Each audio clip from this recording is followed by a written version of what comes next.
And over to you. Hello and welcome to Living in Hackney tonight. I'd like to thank all the guests for logging on tonight from the comfort of your own homes. Right, thank you very much.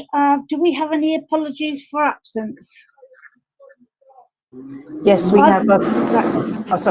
Yes, we have apologies from Councillor Moema, from Councillor Renison, from Claire Raindrop, from Matthew from Clarion, and Victoria from Clarion. Thank you. Steve, are you wanted to say something? You need to unmute yourself.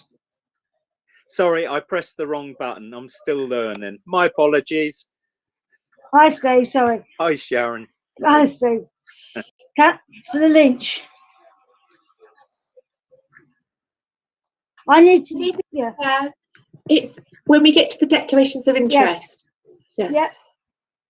Any urgent items? I haven't got any urgent items. Item 3 is declarations of interest. Thank you, Chair. Thank you, Chair. In relation to item 4, I am currently a shared ownership leaseholder with the London Borough of Hackney. Thank you. Also, I need to clear, I'm a leaseholder of the London Borough of Hackney.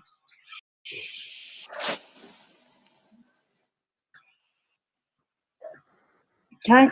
Yeah, and I need to declare my wife is a tenant of Peabody.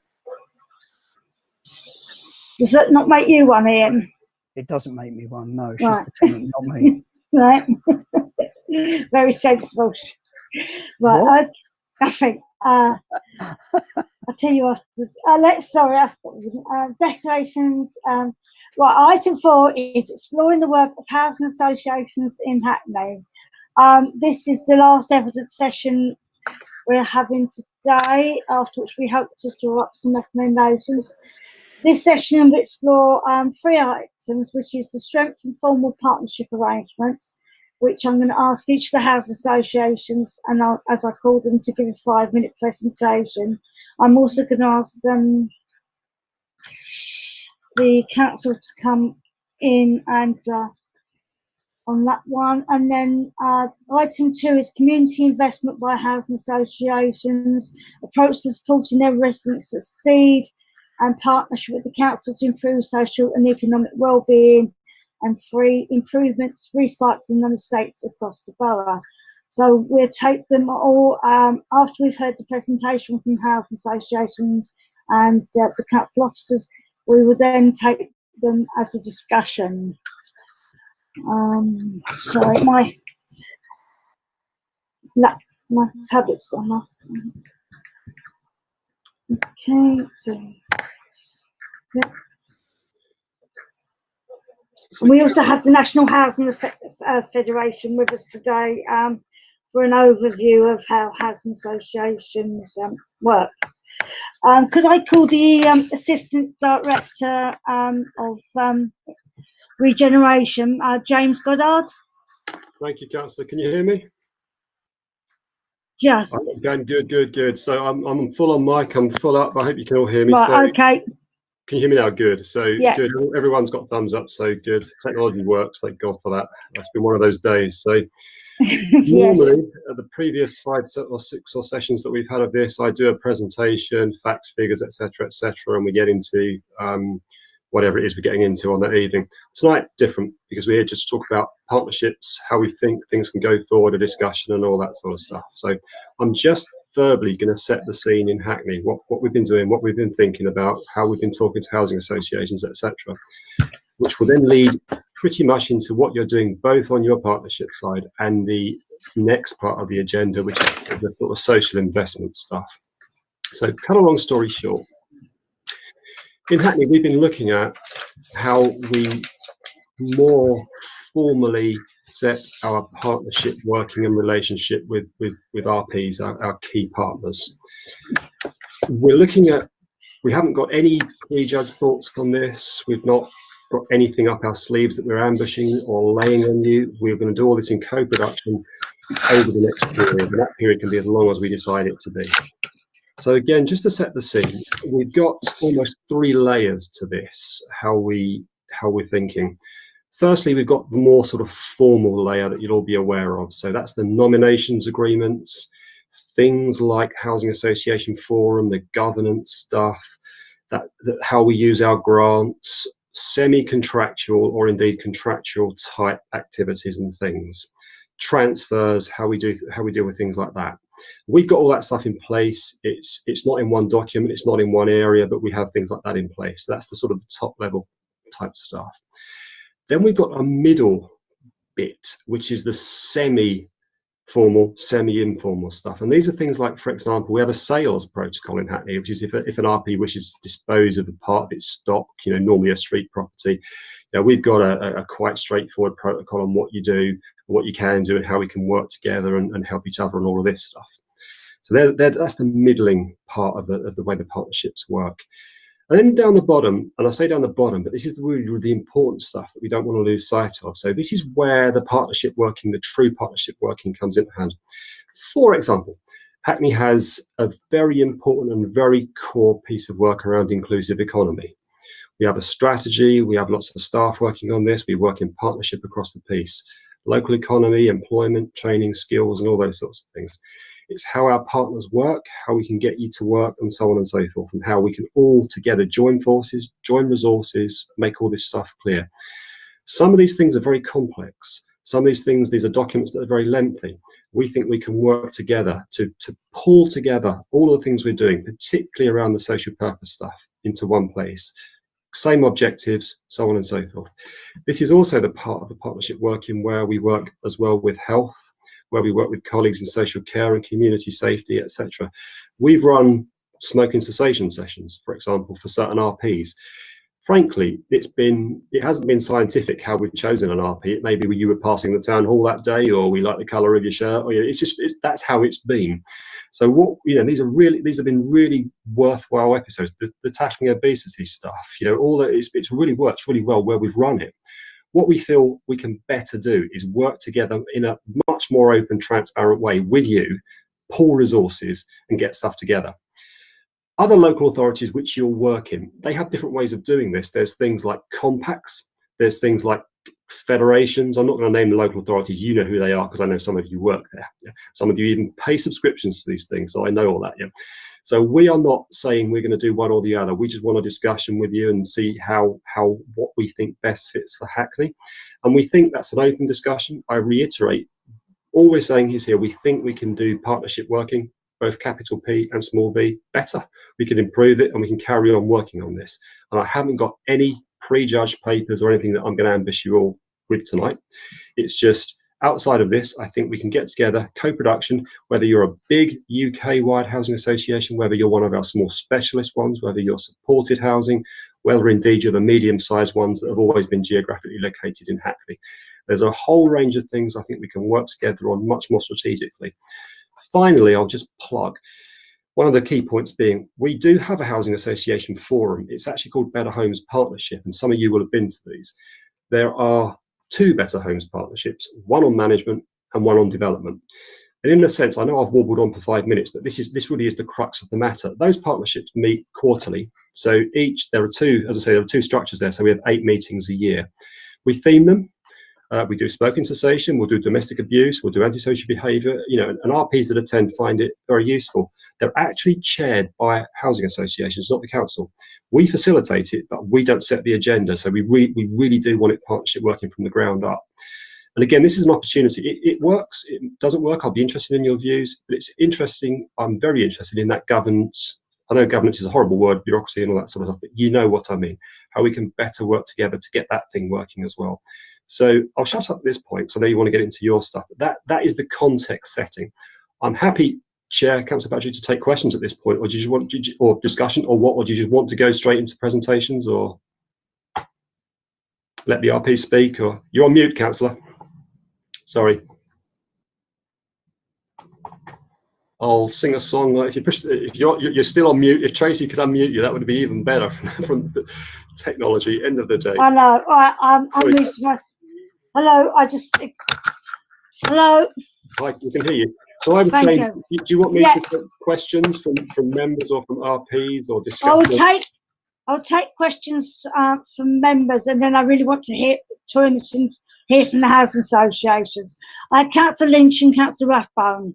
Councillor Lynch, did you want to come in? Or I thought you was waving. No, sorry, Councillor Rathbone. No, I was waving to say that we could hear you. Oh, right, sorry. My apologies.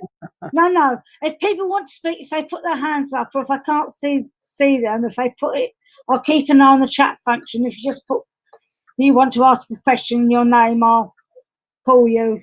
And if it gets really bad and I don't see you, you won't long, just intervene so you have a question at the most opportune time.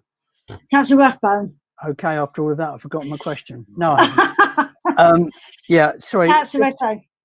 Thank you, John, for great introduction. I just very quickly, because I know it's probably quite complicated. I'm just interested in, as it were, what kind of teeth this group, these two groups, Better Homes Partnerships, have in terms of, as it were, changing things, or if there's residents are feeling that things need to be, or you need to feel that things need to be changed. How does that work, or is it more of a sort of an information giving situation?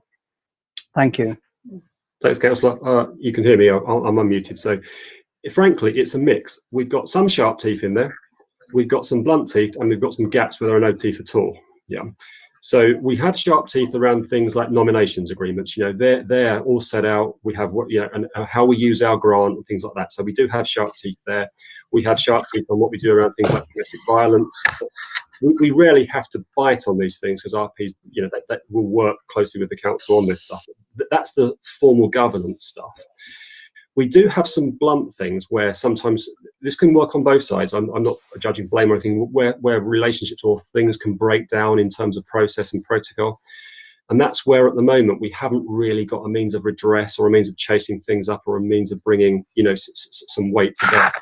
So we think that by bringing things into almost codifying stuff, putting it into a written document that every RP's got, so we understand everyone's signed up to, the chief exec signs this document, we at least have some agreement in place that allows us not to police, but to work to a partnership standard together. Now, I can talk for hours on this, but that is a general summary on how I think. Now, we can trial it. We know what happens in other boroughs. We won't get it right first time, but I think it's working together over the next period, 12 months, 18 months, to get the thing in place, whatever that may be, to see how the governance works, where the sharp teeth are needed, if they're needed anywhere, and where we need to, undertake some dental surgery quite quickly if it isn't working. And it is information sharing too, because that's an important part of the piece here. So, for example, I'm asked pretty much on a weekly basis by RPs, what exactly is the current nominations agreement, and questions like that. And that's a valid question. For example, we have a NOMS agreement in East London. It's run through the East London Housing Partnership. It's sensible. It's probably the correct agreement, but it's 10 years out of date. We don't have a forum for just really beating that into shape in Hackney. And so we think that we can get it into a compact or a document, for want of a better word, agree it currently with RPs, our partners, and everyone's got it. Don't need to phone me up. It's on the website. You've got a copy of it. You've had it emailed to you. It's in your documents. Anyone can see it transparently and openly. Not just NOMS agreements, but the whole thing, the grant stuff, how you do a transfer, how you tell who to contact around smoking, who to contact around ASB. The information stuff is important for these things as well as the teeth, Councillor. Right. Councillor Essie, did you still want to come in? I think part of the question has been answered. I just wanted to know what steps or what we have achieved after the last scrutiny session, James. I missed you then, Councillor. It broke up. I'm really sorry. Could you say that again? I'm sorry. No, I said I wanted to know, based on our last scrutiny session meeting, I just wanted to know what has happened after that in terms of positive steps and what, between us and the housing association, because we had very good discussion at the last meeting, and I just wanted to know what has happened thereafter. Okay. But I think you've mentioned some, Yeah, so again, I've had good contact, frankly, from virtually every RP that was there. We've got some more, without giving you the figures, I'll give you them outside this because I'm trying not to keep presentations. We've had more interest and more take up on our grant. We've had more interest and more take up on our NOMS agreements. We have more interested and more take up particularly and around things like some of the disrepair cases that we've had to deal with. They've been much more open. There's still some work to do. And frankly, we've been slowed down, all of us, by COVID-19. So that has impacted big time from what we're all doing, simply because we all moved to emergency services. Why, again, I think this is important, because we made a good head of steam in those scrutinies. We've got some good stuff going out there. What the position that we're in at the moment is we've probably all put ourselves back by about 4 months because of the COVID stuff, and it means we've got a lot of catching up to do in the next 6-month period, repairs, all the normal day-to-day stuff. And I think that's why it'll be even more important that we discuss and work openly with a formal partnership structure. One, to catch up on the COVID stuff, and two, to embed the work we've done at these scrutiny sessions correctly. Okay, thank you. Perhaps I could ask the housing associations coming. I think that's a good point, James, and a very good detail of what's been going on. And obviously, COVID has put a lot of things back. If I take the housing associations in the order, I've got. I did have Claire from Peabody, but is it? Yeah, somebody else is here from Peabody. Sorry, could you tell us your name, please? Yeah, thank you. So my name is Vatel, and thank you. I'm head of neighborhood for Peabody. I cover the East region.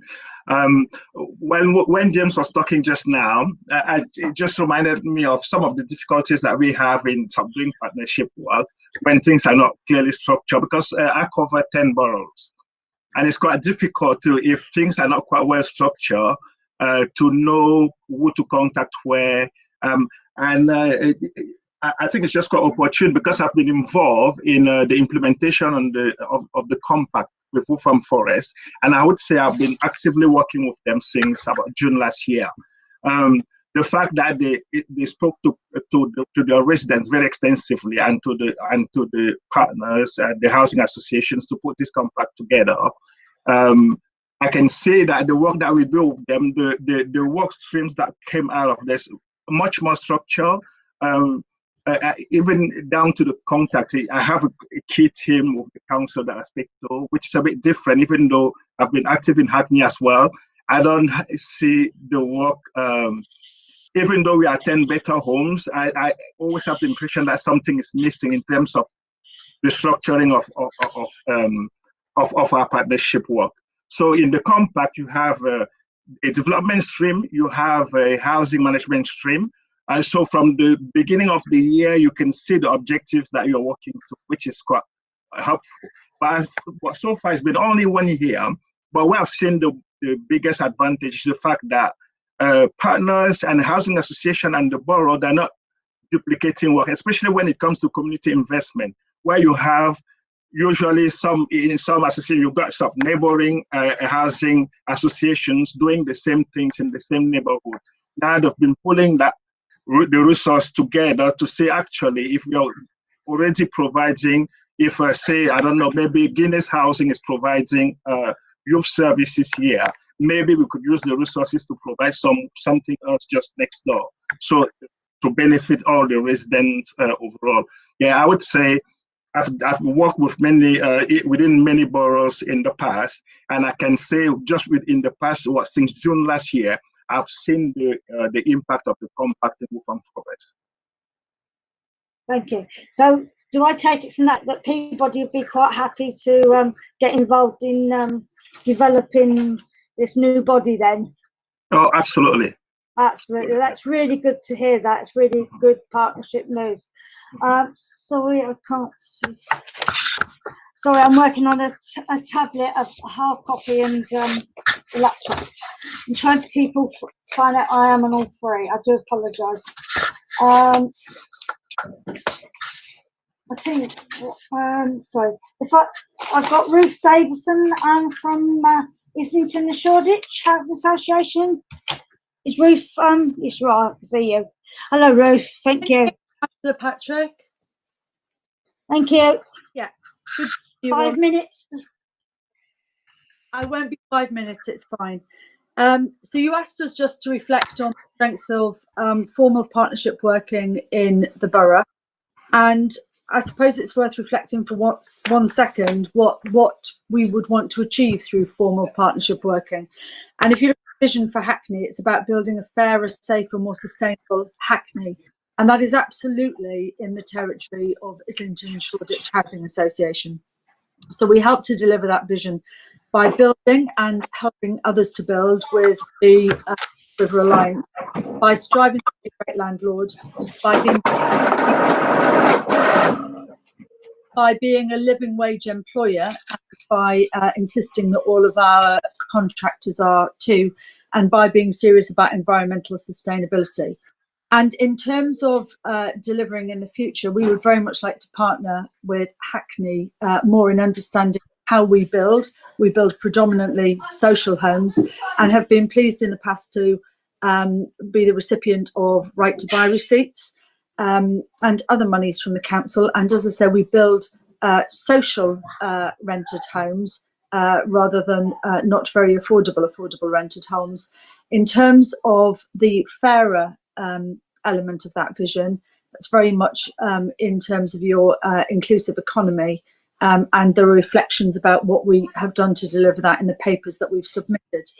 On safety issues, I think it's vital that local authorities and housing associations work together, particularly around building and fire safety, which is something that you're going to pick up later on the agenda. I was frankly appalled to see the Building Safety Fund announcement where private developers who often built shoddy buildings will get full costs from the government to remediate those buildings, but that the same will not happen in the social sector.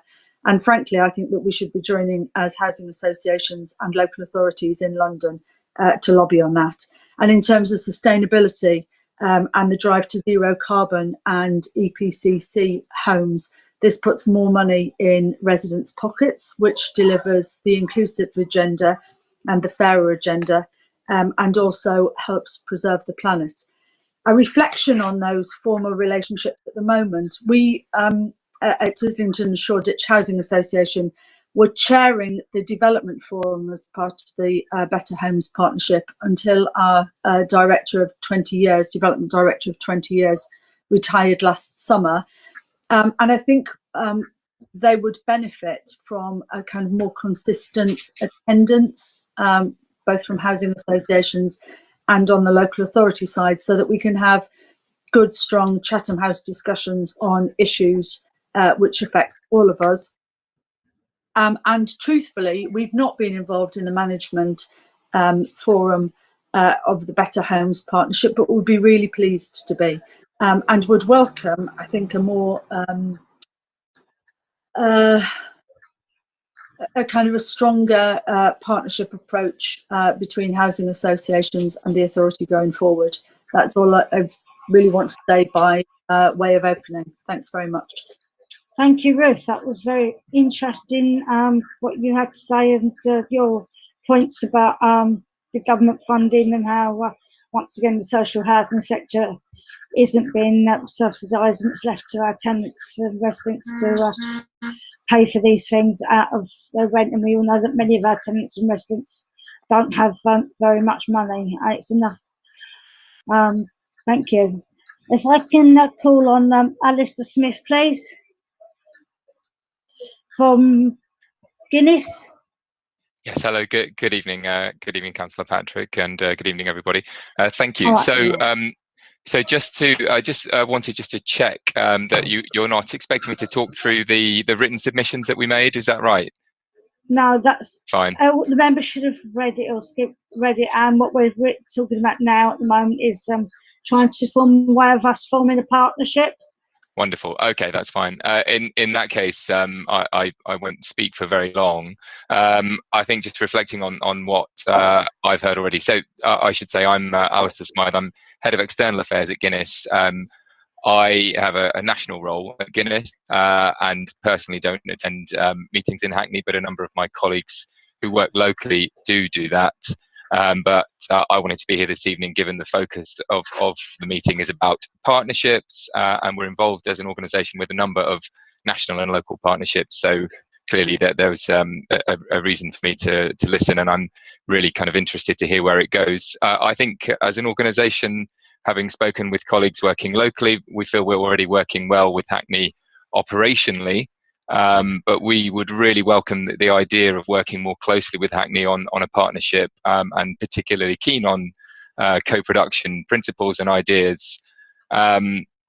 We have recently started working with another London borough on a strategic partnership type approach. It's only been up and running for around a year or so, but it's certainly been helpful in strengthening strategic relationships, which I think is what we're focused on talking about this evening, and we would be really keen to do that here as well. Local colleagues have attended Better Homes meetings in the past and have found those really useful. I think I agree with Ruth's comments about kind of regular attendance, and I think from our perspective also kind of a clear plan and agreement on from us together on what we're going to work on and what our priorities are, what we know our priorities for our residents are in particular are really important. I think us as a landlord, and I'm sure everybody on this call has really experienced over the last 4 months a real sense from our residents of just how important our role is in providing, particularly at this really difficult time, and it's going to continue to be very difficult going forwards, additional support to them. Nationally, we've contacted tens of thousands of our residents, and in Hackney, lots of residents as well. And we've provided extensive support to them through our customer support team and through our local team on the ground, ranging from kind of referrals to external bodies to ensuring people are getting all the welfare benefits they're entitled to. And I think that is going to be such a strong focus for this group going forwards, what we can all collectively do together for our residents. So I think I'll just kind of finish by saying, yes, Guinness is really keen on this and happy to be involved in whichever way we can, and we're really pleased to be doing this. Great, thank you very much, Alistair. It's really good to hear such positive things coming out of our partners today. And let's hope we can build on this. Obviously, there's only 5 of you here today. We have to take this work forward and work together to see if we can bring on board all our partners to make these new forums work. I've got John Cockerham, sorry. You've just spoken from Guinness. Sorry, it's Stephanie from Sanctuary. Good evening. Yes, Stephanie, Sunday name certain, from Sanctuary. Thank you very much, Councillor, Head of Housing for Sanctuary. Without sort of reiterating what my colleagues have said, because I wholeheartedly agree with a lot of the comments that were made, from Sanctuary's point of view, Hackney's a real key partner to us. The properties that we manage in Hackney are very much communities, and there's a lot of work going on those estates to work with the communities there, particularly around our community centres and so on.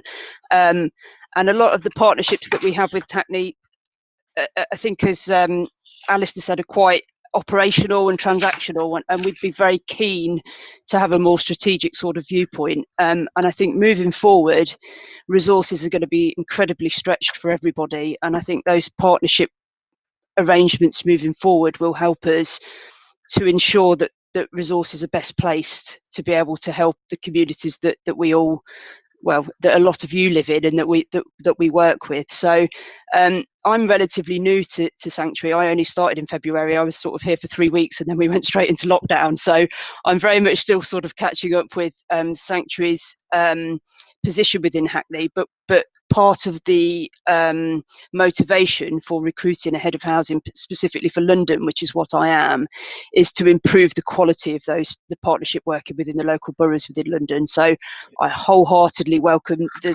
comments that have been made, and we would be incredibly keen to be involved in that co-production moving forward.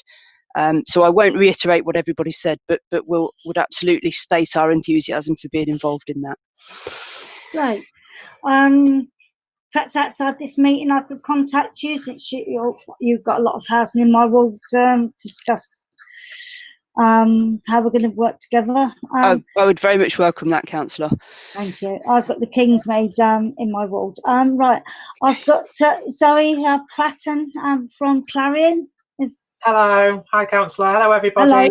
Hello. You won't have seen me before, so I started as a head of housing at Clarion Hyatt about 2 years ago. I'm coming up to my 2-year birthday now, but we had a bit of a restructure. You look slightly older than 2 years. Sorry? Sorry, it was a silly joke. Oh. So I took over housing management for Hackney in November. We have about 2,000 properties in Hackney. I'm also responsible for another seven boroughs, and I also look after estate services across 17 boroughs across North London. So I'm quite busy, and Ruth made a good point about making sure that we were more consistent in our attendance at the Better Homes Partnership. Unfortunately, I know that my predecessors, Jackie Fearon and Dylan Blake-Smith, they both attended, but I didn't know that these happened. So this is why I don't know you very well. So I'm really keen to ensure that my attendance there starts from now. And that tells me that I think there needs to be better mechanisms for making sure that we have the correct people attending when there are changes in personnel. So when I heard the word compact agreement, I must admit I had to find out what that actually meant. So I had a chat with my colleague who looks after Tower Hamlets and Waltham Forest, who has spoken incredibly positively about the arrangements that they have in place there, and how it means that there is a forum for everybody to get together and talk about the various issues that they have. And they have a lot of sub-meetings, so they look at buildings and development, health, ASB, public realm, which obviously I have a huge interest in given my estate services part of my role, housing management, community involvement, and the Common Housing Register. And she said that it's really very helpful in joining all housing associations up with the local authority to have collaborative conversations and try and find common solutions to problems, which, yeah, exactly, Councillor Rathborne, which I think is going to be really important because resources are stretched at the moment, and we are having one of the funniest years on record, I think, at the moment. And so we do need to find a way of working together and pooling our resources. And it's very clear to me from talking to my colleague that sort of approach is the way to do it. I've also been to other housing associate other meetings with, say, Ealing about housing benefits and benefits generally, which can also really assist in making sure that residents get the right sort of support financially they need, which we haven't talked about so far. I think that might be missing as well potentially from what we do in Hackney. So when I think about estate services, I think about the increase of bulk that we're seeing at the moment with COVID, because a lot of people have taken it as an opportunity to redo their houses and buying lots of, I mean, I've got so many things being delivered to me, so my cardboard consumption is going through the roof. So we're seeing at Clarion a lot of bulk refuge and fly tipping, and I think there is a way that we could work together with Hackney to do something a little bit more smart with that, whether or not we could pool, resources or look at the powers that Hackney have to take enforcement action against people that are fly tipping. I think there's a piece of work to be looked at there, and also recycling. I don't think from a estate services point of view we work closely together enough to actually look at recycling and how we can really enforce that across the borough. So they're two issues that for me I can see real benefit in us having specific conversations about. So I'm absolutely, and Clarion is absolutely on board with having a more formal arrangement in place to look at all of these issues. So completely in agreement with the proposal of a compact agreement. We'd obviously like to be involved with the development of that agreement, and then hopefully run with it and achieve excellent things in Hackney. So I can only view this positively. Okay, that's really great. I don't know. Obviously, you've all been busy with COVID, and before I bring James in, perhaps I could suggest some time frames to get you all thinking about this. And we have a meeting in September, and perhaps what I'd like is perhaps to hear from James, an update on where you all are on getting together, what meetings you've had, who's met whom, and where you are with developing whatever the compact, how you or turning Better Homes into a compact, or however you're going to work together.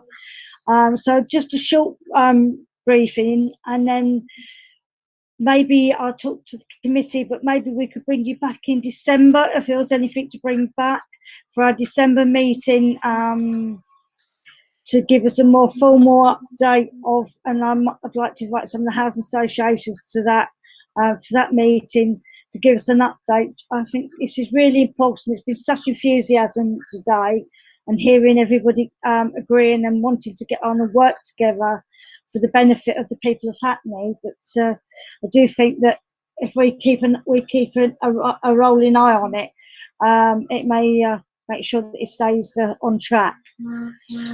James, did you want to say anything? Yeah, thanks. Before I bring members in. Yes. Oh, Steve. Yes, thanks, Councillor. Thank you for letting me in there, and thank you for the RP.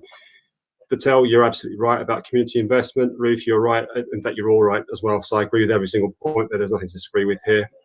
Just on the timescales, Councillor, yeah, I can do you some update in September, but you're going to get more details in December simply because of the timescales there. To be straightforward, August is upon us soon. We're catching up, etc. So we'll get on with that. One thing I would say is when I said earlier on, I don't have anything up my sleeve. What I meant to say is, of course, I've got something up my sleeve. Yeah. So we have been working on what a compact could look like. I mean, rather than just go out with a blank sheet, what we thought we would do is look around. You've mentioned the boroughs. Of course, we've been in touch with Waltham Forest, Tower Hamlets, etc., and we've got some views that are just a starter for a conversation. That none of this is set in stone. They're just starting points. And I cannot emphasise and cannot guarantee to you enough that this is about co-production. We're going nowhere without this being signed off by all of us. It just won't work. Yeah. And again, it will be it's going to be complex working because it covers not just the housing management stuff, but it will cover development, and it will cover, I know associations have different structures depending on what you are and where you are. And we're going to try and capture a diverse range. We have to. There are 56 known RPs in Hackney that I'm aware of. You are, of course, our main partners, but it's about how we capture all of that work going together. It's really important. So we'll work together. I didn't mention the word compact, but it may be called a compact. Maybe I did mention the word compact. I didn't mention federation structures. Maybe we can, but we'll look at those together and see how this stuff works. I'm repeating myself. That's all I have to say, Councillor. Thank you. I think the name matters what we call it, providing we all can work together in a partnership for the people of Hackney, because that's what we're all here for. Yes, Steve Webster from the Residents Participation Group. Thanks, Councillor Patrick. If I could just make a comment for those people who don't know me, who haven't met me before. I'm Steve Webster. I'm the co-chair of the Resident Liaison Group. The Resident Liaison Group is part of the resident engagement structure that Hackney Housing have set up to encourage residents to have a voice, to influence policy and to improve things on our estate. I just want to make a comment. I know tonight's meeting is about, developing ways to bring Hackney Council and housing associations together in a partnership and, to move forward together. I certainly support that, but I just want to make a few comments. Clearly, Hackney Council and all the housing association, the people who are speaking tonight have got a lot of expertise, and I fully support that. That will be a good thing to bring that expertise together. And just a couple of comments on, I think it was Zoe who talked about recycle, fly tip, and enforcement. Hackney Council have certainly, from my experience as a resident, have got a lot of expertise in terms of managing fly tipping and waste, and also recycling and enforcement. So, that would be really good from my side as a resident looking into this meeting, to bring you all together and to develop that. If I can just make a comment in terms of the residents, please don't forget that in Hackney Council and all the housing associations, there are residents who've got lots of ideas, lots of opinions and lots of views. Please don't forget the people from housing associations to consult with residents and get their views. You probably are doing that, but I don't know that because I haven't had those discussions with you. So I'm just making that as a plea. Please speak to your residents and get their views. Thank you, Councillor Patrick. Thank you, Steve. Maybe at another level, the residents' associations from the housing associations could perhaps meet with the residents' association, your group or something. But I'll leave that down to you. I wouldn't want to interfere in how residents consult each other or speak to each other. But it may be worth speaking about, especially perhaps on a neighbourhood basis, rather than. But I'll leave it to you to think about. That's a good idea. Support that. Okay, thank you. Right, do I have any members that want to come into this general discussion? We can now talk about the whole idea of recycling and investment, community investment and recycling and social well-being together, how we can all work together, how we can improve it, ideas across council and housing associations.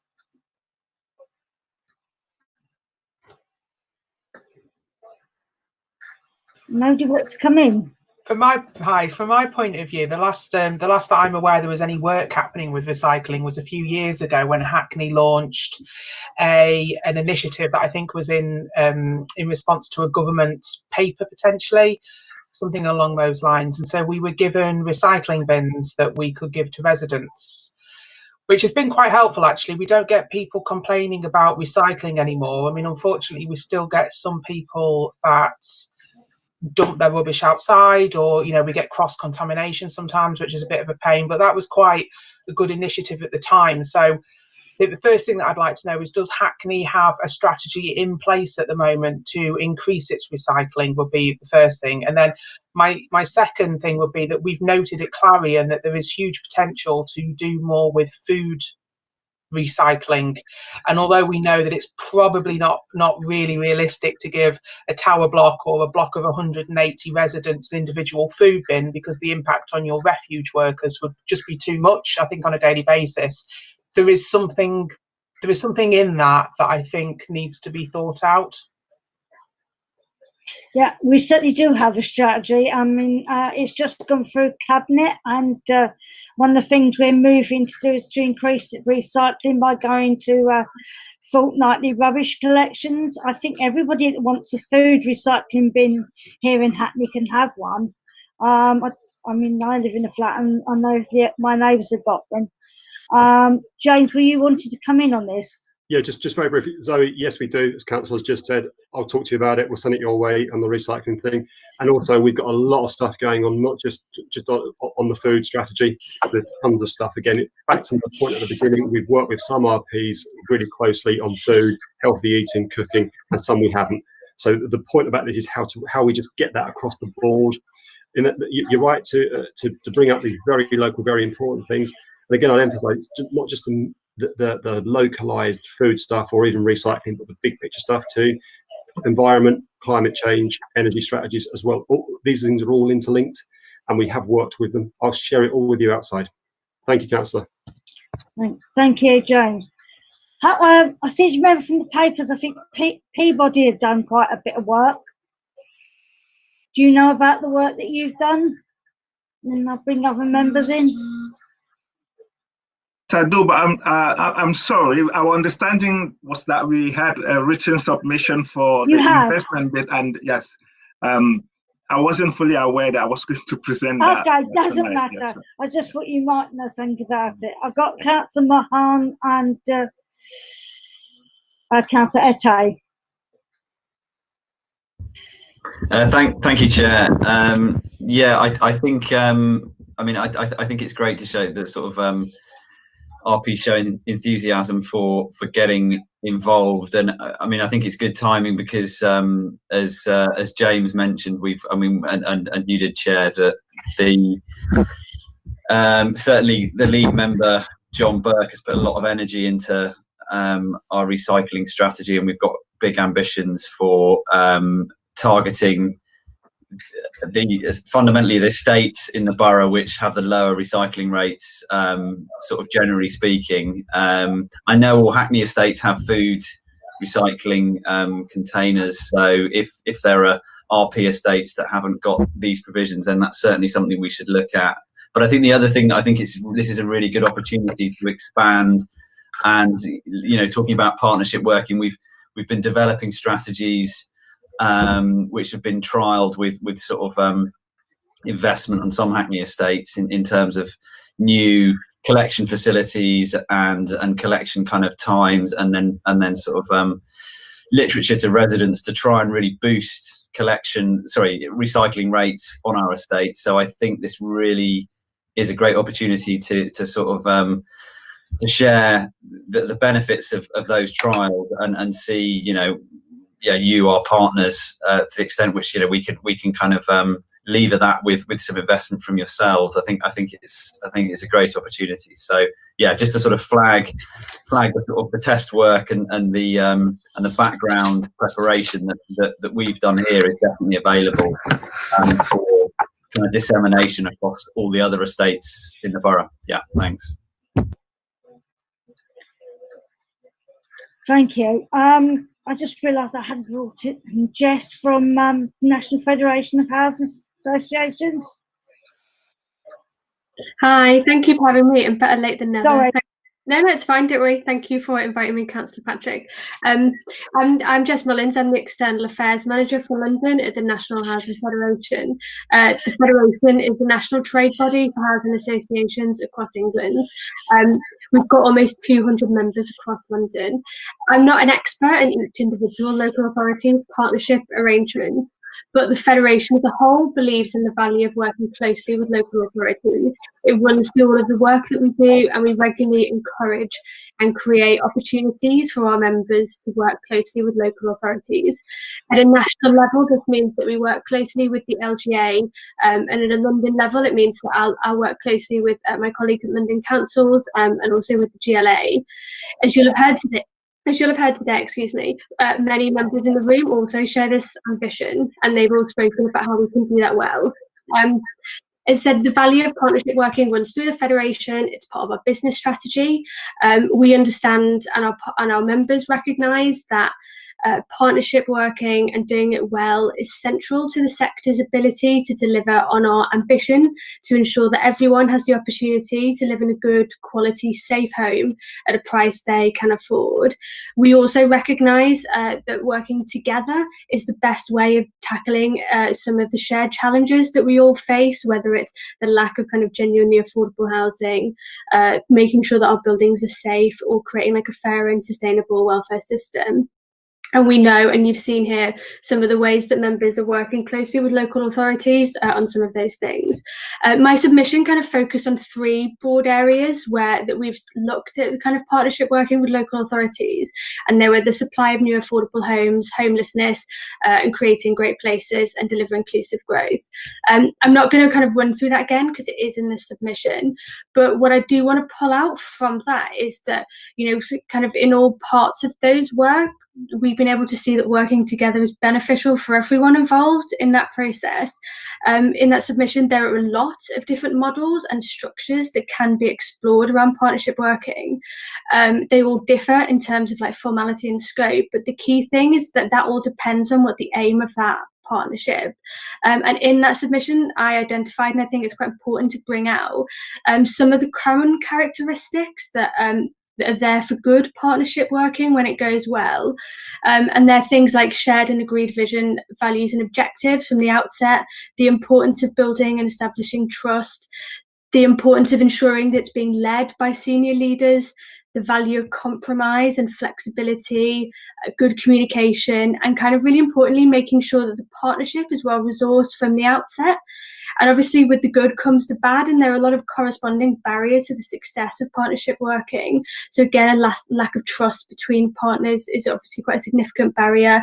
Disagreement over issues that could have been dined out at the start, a reluctance to share credit of success when the partnership goes well, and a lack of time or resources being invested in the partnership upfront. I'm quite conscious of time, so I'm not going to go on much longer. There are a lot of good case studies in there about opportunities where partnership working has worked really, really well. And I'd like to say thank you for having me, and if you've got any questions about any of that, please do let me know.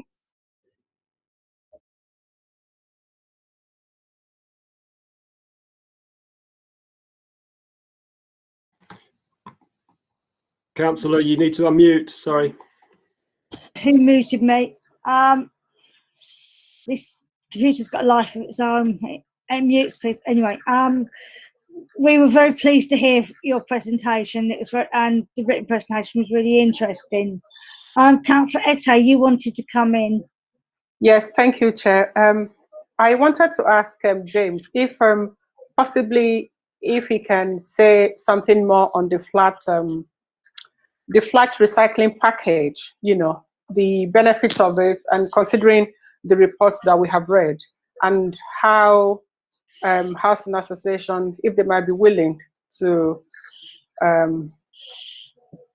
implement same. But one thing I've noticed in this, on page 109 of the report, and having gone through the report and also from what Resource London has done, I haven't seen much participation in terms of having contact with tenants, residents, associations, or getting their voices heard. I haven't seen anywhere within the report where that has been mentioned. So I just want more information on that, as in how we can work with CRA, because when we are talking about estate, getting the information out to people, increasing recycling, I think CRA and tenant resident association exec and members, I think they're very, very vital in taking this forward. So I just want to know if you can explain more a little bit about that, how it has increased, and if there's any housing association that might be willing to implement that. I'll take one more question, and then the appropriate people can answer. I had Councillor Rathbone.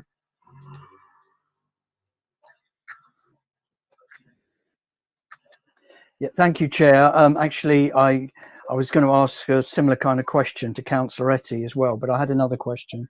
I do think it is important to look at tenant involvement and how registered social landlords are treating it. But the question more specifically about Guinness Trust, because on page 20, reference is made to moving support services online. And it kind of applies to all the housing associations, really. But if you've moved that support service online, how have you captured residents who may be digitally excluded? And this is a very big thing now in Hackney, obviously brought on by the pandemic, that we have a very big, maybe revealed, as it were, through the pandemic, digital divide. And just other question, which is a big question, but just do any of the housing associations currently here work with any other housing association on any particular partnership project or in any way at all? Thank you. Thank you. Should I? Hi, Councillor, it's John Cockram. Should I answer the first part about Guinness? Guinness was mentioned. So I'm the Director of Customer Service Operations for Guinness. What the presentation sets out is that we've moved the core of our service online. We found that we can deal with, and over the phone, we can deal with more inquiries. We can deal with more of our residents across the country and deal with most of their queries. Obviously, a lot of the work we do is then working with other agencies, DWP and all those sorts of things, to try and resolve our residents' issues and give them the best advice. We also signpost to other agencies, which is really positive. So it gives us more capacity to do more for more people. But what we still have is local teams on the ground who can work directly with our residents and help liaise with their colleagues in the rest of Guinness to get them to the right location, to get the right answers, to get the right support if they're not able to access digital channels and things like that. So we still do visits. Clearly, we haven't been doing many of those during the current pandemic, but we've been doing urgent visits.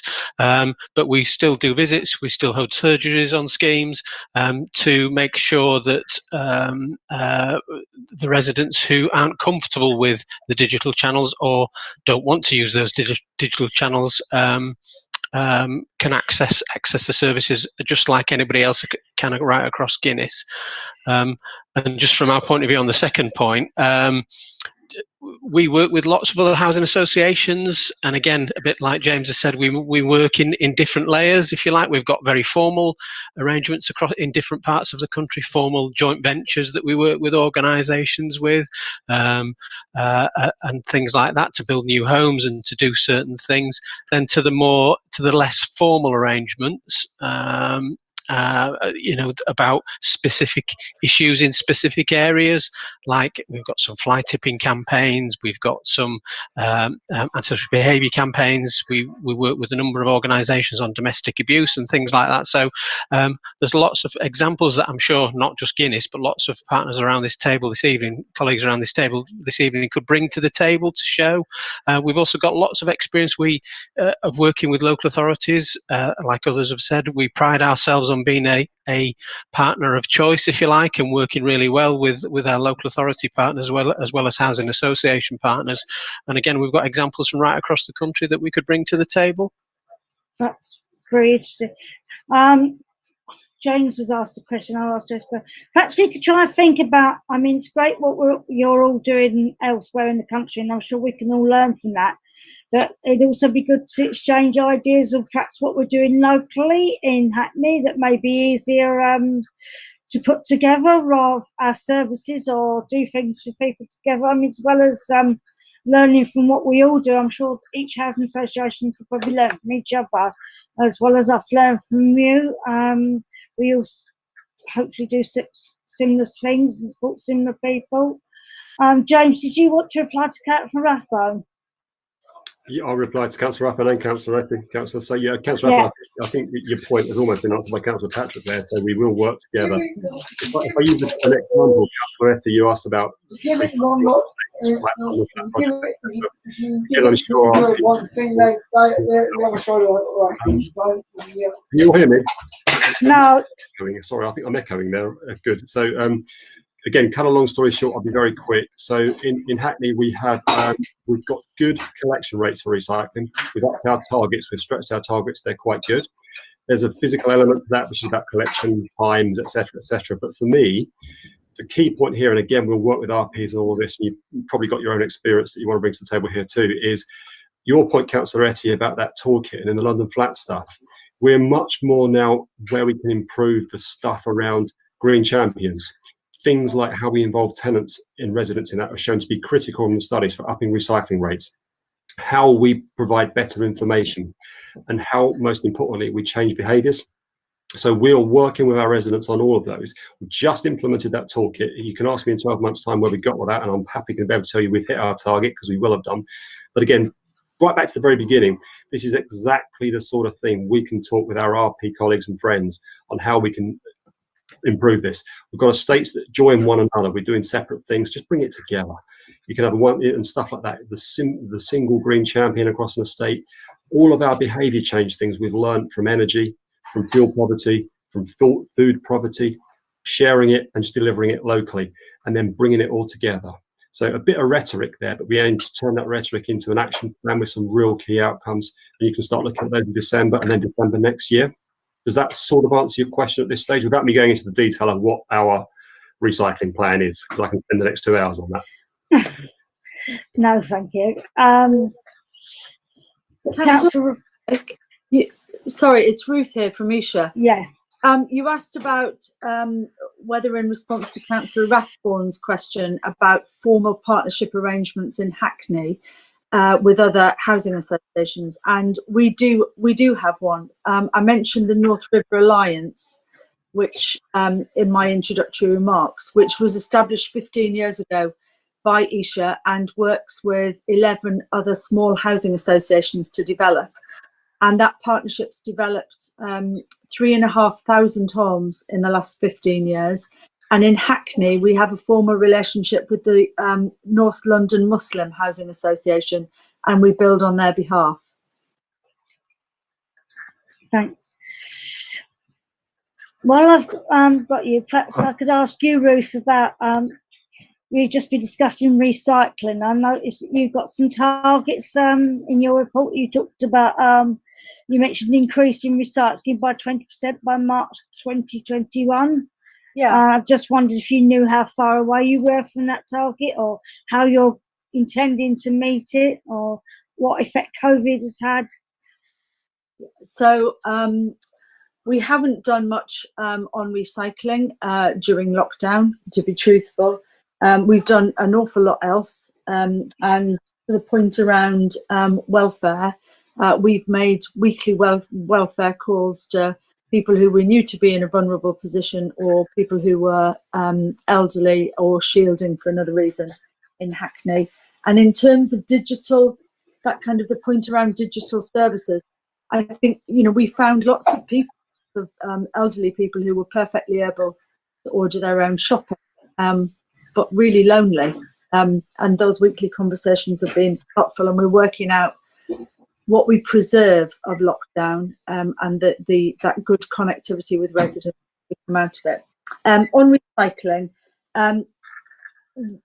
we did a lot of work 2 years ago and achieved Shift Gold, which is a housing sustainability award for all of the measures we put in place in terms of business practice, in terms of our office, in terms of the sustainability of the fleet and that kind of thing.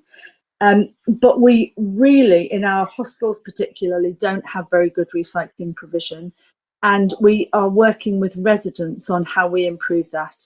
And I suppose this goes back to the first item about partnership working, which is I have not been close to Hackney's recycling strategy. So a partnership that joins up those pieces and makes sure that we're working well with residents as well as working well with borough would be really welcome. But I don't know how far we are in terms of getting the 20% target, but we are doing it very much in partnership with residents. That's great. Do any of the Housing Association want to come in on their recycling and how they're working with residents to encourage recycling? Or deal with fly tipping? Have anyone got any innovative ways of dealing with such subjects that they might want to talk about how they do it?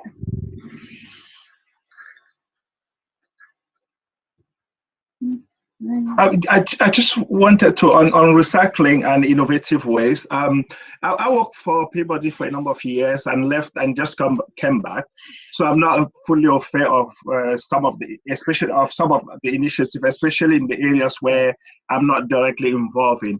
I know before I left, we started in Hackney a reuse initiative where local people were able to bring their furniture or white goods, and we recycle them and fix them to sell at a very, very minimal price to local residents.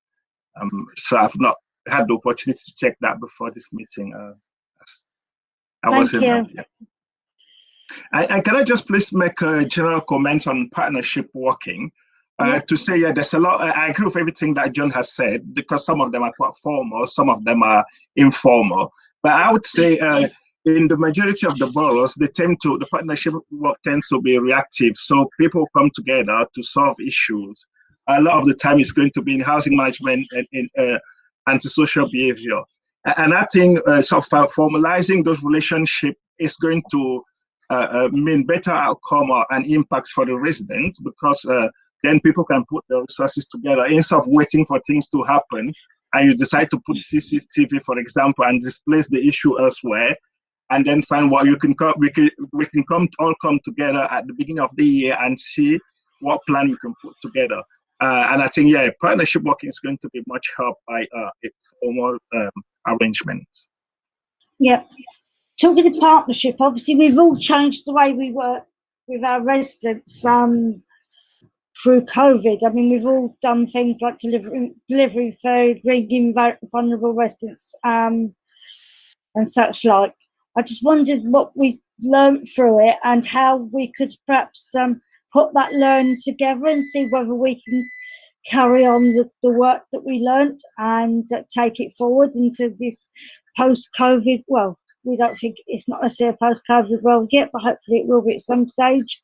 But we do need to, I think, hopefully we should see a different world, or at least some bringing together and trying to support people through mutual aid, mutual support that's been going on for all this time and through lockdown. And I just wondered perhaps whether we could have a discussion about what we can learn together and what worked well and what didn't work well. Anybody want to come in?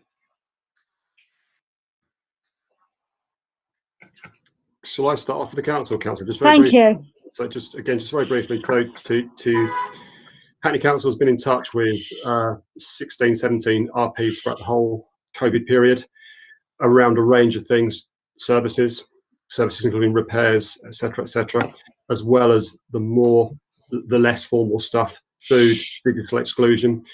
We have been talking very closely with RPs, G15 ones, the big ones, as well as our local and smaller ones, what the issues are.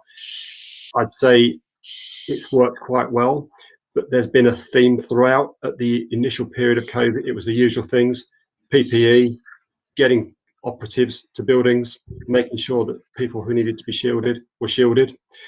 It's then moved into not a recovery phase, but how are we dealing with this for the long term? How do we deal with things when we're all virtual? How are we going to do that? So again, I'm going to segue that final point into this. Again, is another clarion call for. So clarion was a pun there, obviously. This is a call for partnership working again. I think that with a formal P partnership, we can build on the relationships we've built up throughout COVID and before that, with those very particular things that we're going to face in the next 6 months, the catch-up period, the try and get things back to normal again. I've skipped across a whole range of issues there, and I'm not going to name and some of the stuff we've worked with particular associations on, but they're the general themes that we found over the last 3 months. Thank you. Does anybody else want to come in and share what they've been doing? For us, one of the areas of, I would say, headache where you almost find yourself feel a bit helpless is around domestic abuse. Because it's been said by governments, by even the United Nations, that everyone is aware that domestic abuse will be going up during the lockdown. But obviously for everyone, the difficulty is hard to actually find out, because the victims have more difficulties contacting associations. So we've been, so almost every meeting, management meeting over the past 3 months, we've been discussing that. What we did from the very beginning was to decide that we're going to give weekly calls to all the known victims of domestic abuse. It's just welfare call. Obviously, some of them didn't want to be contacted that frequently. So one of the stuff that we did was to contact them, and also to just keep an eye on queries that come in, whether is someone asking for repeatedly asking for additional keys to doors and that kind of stuff. Yeah, I would say domestic abuse has been a quite headache. But just in general, I think the biggest concern now is a lot of the time, some of the vulnerabilities, especially around things like hoarding, is only when people go behind closed doors. The neighborhood managers would go behind closed door to do other things. And then they discover that actually the state of the property is not quite what it should be. And that applies to other vulnerabilities. But if we've actually got to a place where we are saying we are minimizing contact or access to properties to only essential work, what's going to happen? So you're going to have a lot going behind closed door. So we've got to sort of reflect to see how we actually find other ways to in a way identify where issues may be occurring behind closed doors. Thank you. That's very interesting. Steve, then John. Do you want to unmute yourself, Steve?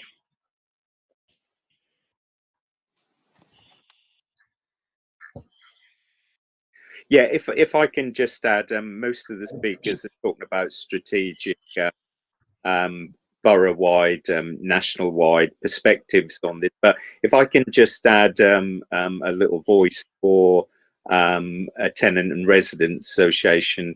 I've been actively involved, as Helder, the co-chair of the RLG, who's attending this meeting tonight.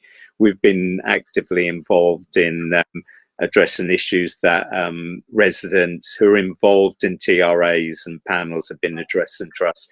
I'm the chair of my local estate, chair of the local TRA, Tenant Resident Association on my estate.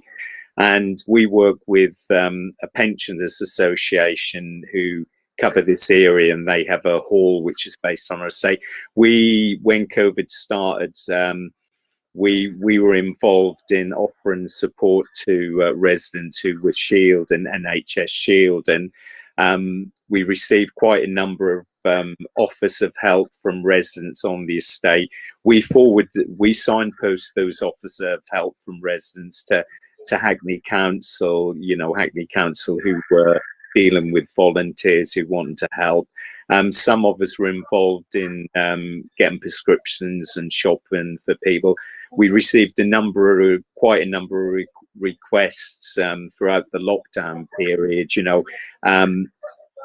We've got a lights not working outside our area, or we've got problems inside our flat. Our Hackney Council still offering the service, so we were able to intervene and say yes, they are, and also ensure that those problems were referred to Hackney Council.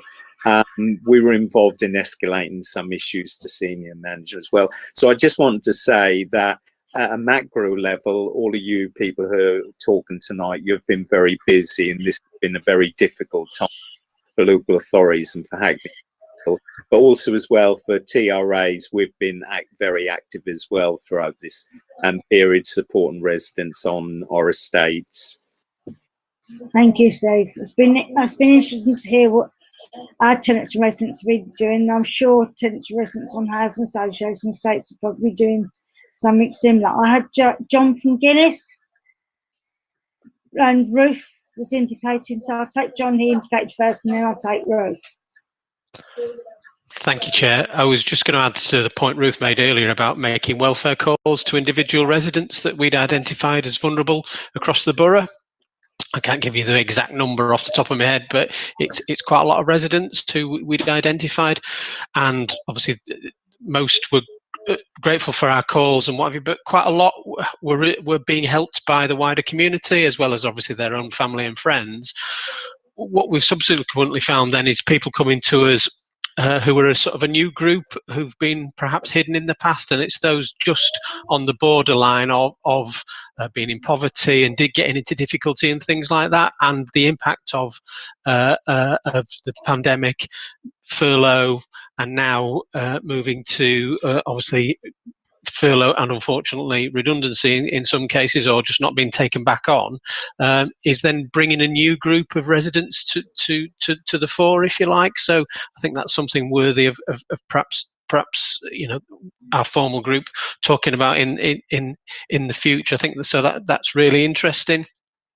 For us as an organisation, I think, and so we're now having to develop services for that particular group, which we're trying to do very quickly.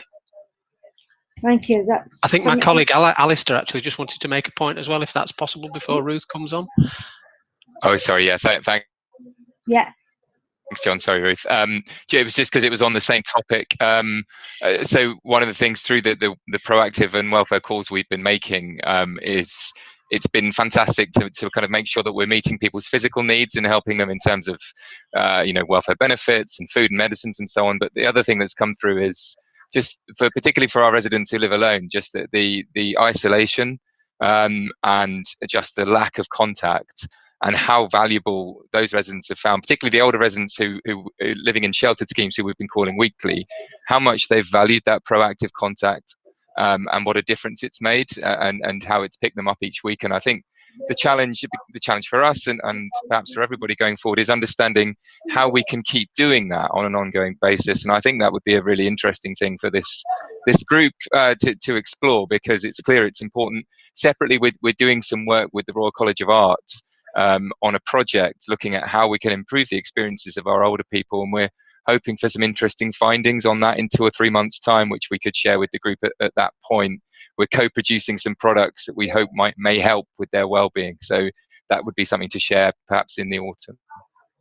Thank you. Before I bring Ruth in, I know, subject close to my heart, I know that the council's doing some work on the follow-up from COVID-1 to part 2. I know my colleague Councillor Kennedy's leading on that. And one of the things that we're looking at is what needs to change. Obviously, and how services are going to need to change. I think what you said, we're going to need greater welfare support services to advise people who have lost their jobs through being furloughed, being made redundant, who are now short of money. Those people who perhaps weren't known to us before and perhaps weren't seeking help. I think there's going to be a new group, possibly perhaps not people living on your estates, but there are people in Hackney who perhaps who rent privately. I know the council are doing what they can to support them, who in fact never been on benefits before, but whose jobs have perhaps in the creative industries have gone. So I do think there's going to be a lot of people who need to look at. We've been doing ringing rounds. I know the council housing department's been doing it. Perhaps it's something, it's good to hear that everyone wants to get involved and what we've all learned and what works well, and it sounds like a lot of the same things work well. Perhaps I can talk to Captain Kennedy and we can see what we can do together, and perhaps talk to the mutual aid society, the mutual aid groups across Hackney, because you may not have picked up people that the mutual aid groups may have picked up. People may not have thought of going to their landlord for help, but may have gone to the local mutual aid group, and some people may have gone to you and not come to the council. So it'd be good if, I know data protection's involved, but I'm sure there must be a way of trying to work around that to see, I don't know what permission people are going, to see how we could support everybody in the future. I hope there's not another phase of COVID, although it hasn't gone away. I noticed today that about 100 people had died, or maybe it was more. So it certainly hasn't gone away, even if it's declining here in London, but it seems to be going up in other parts of the country. Ruth, did you want to come back in? Sorry. Yeah, it was just Councillor Patrick, the quick reflections on COVID and the response of organisations. And one of the things, we have a really active scrutiny panel, and they are carrying out a scrutiny of our COVID response, which I'm really happy to share with you when it's completed. We've talked about the calls already. They continue. And we had quite a spike in calls on antisocial behaviour, some of which we wouldn't have classified as antisocial behaviour. You know, my neighbour is playing their piano really loudly, or because lots of people were living cheek by jowl, who are not usually in at the same time as day. In terms of compliance, as an organisation, we took the view that while people were in lockdown, it was more important than ever to check that homes were safe. And we carried out all of our compliance work during COVID and had just one gas safety certificate in Hackney that expired only for a couple of weeks during the whole of the strict lockdown. We carried on voids and obviously and lettings. And emergency repairs. The building sites were closed down, but they're all now open again. So just a kind of quick reflection on I suppose, how we operated during that stricter lockdown period. Thank you. That's been very interesting. Councillor Rapp.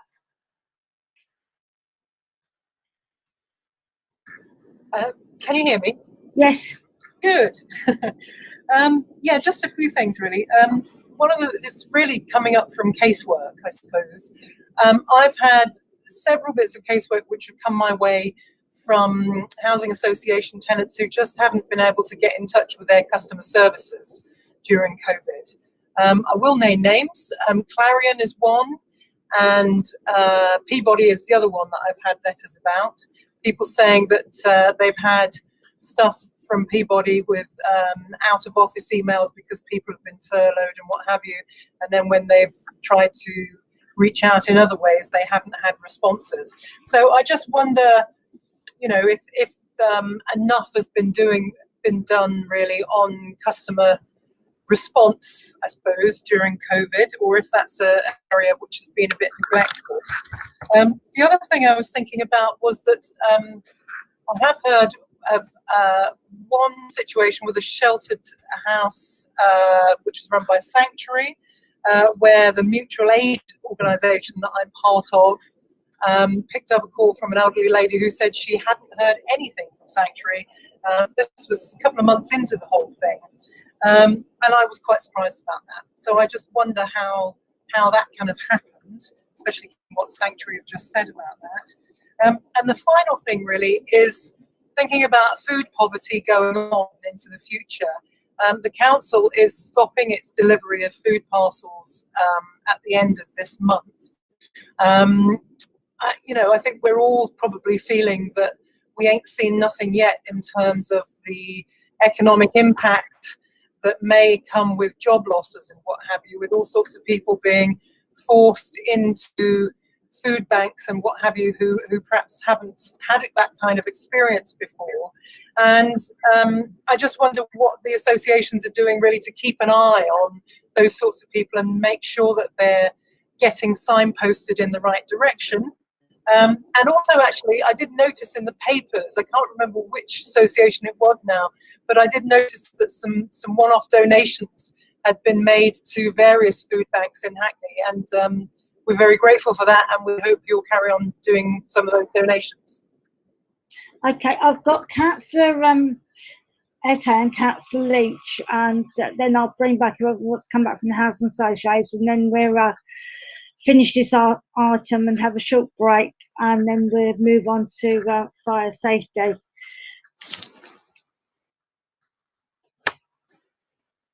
Councillor. Is that me, Chair, or Councillor?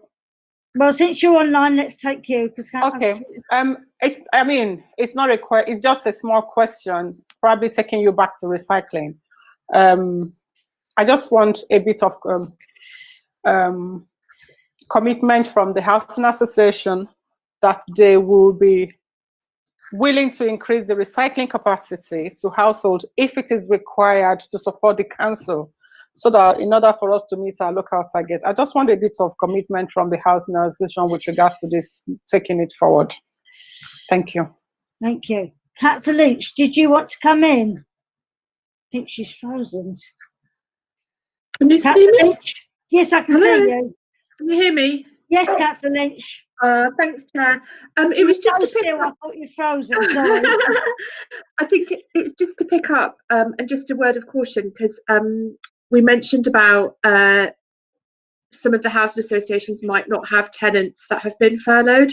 I do think we need to remember that our housing associations do not just support people that are social tenants, they also provide shared ownership for residents, and also affordable living as well. So there's a huge group of probably younger, maybe people with young families that have been able to have an opportunity to buy an alternative form of accommodation, but they are particularly vulnerable as well. So it was just to sort of make reference to that point, that not all housing is council housing.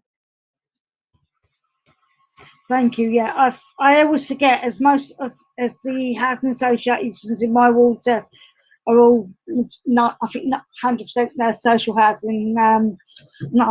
I forget that there's other sorts of social housing and shared ownership that housing associations provide. You're right, and of course people will be, as I said, I was also talking about people in the private sector who will be subject to furloughing and losing their jobs, who perhaps have never been in this position before. Obviously there's people who are always in this position who need help as well. So I guess it is about directing people to potentially benefits in terms of help with mortgage repayments, in terms of help with housing benefit and such like. So we're going to have to keep those people in our minds as well. Yeah, I know for the work that the council tax department's doing, they've already started writing letters to people saying, if you're having difficulty, please come and speak to us.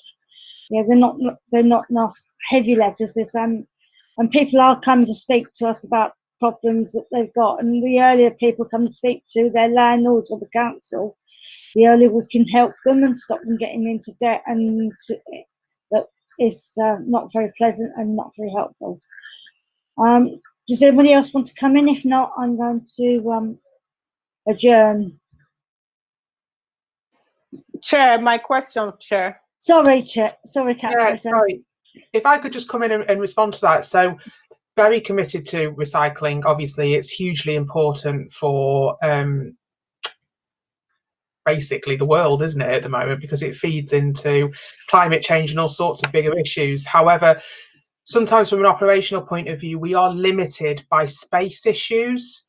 So if, for example, recycling requires more bins, if we have a bin store that doesn't have an amount of the right area, or it doesn't have enough space to put additional bins in, we can be a little bit stuck. Or if a scheme doesn't have enough space, do we take away car parking space from the scheme so that we can put these, different bins in? So there are operational challenges with it depending on what it looks. And I'm only looking at it from a space point of view, and the idea that more recycling requires more bins or that kind of thing. And obviously it's bigger than that, but on a very small point, that can be a problem.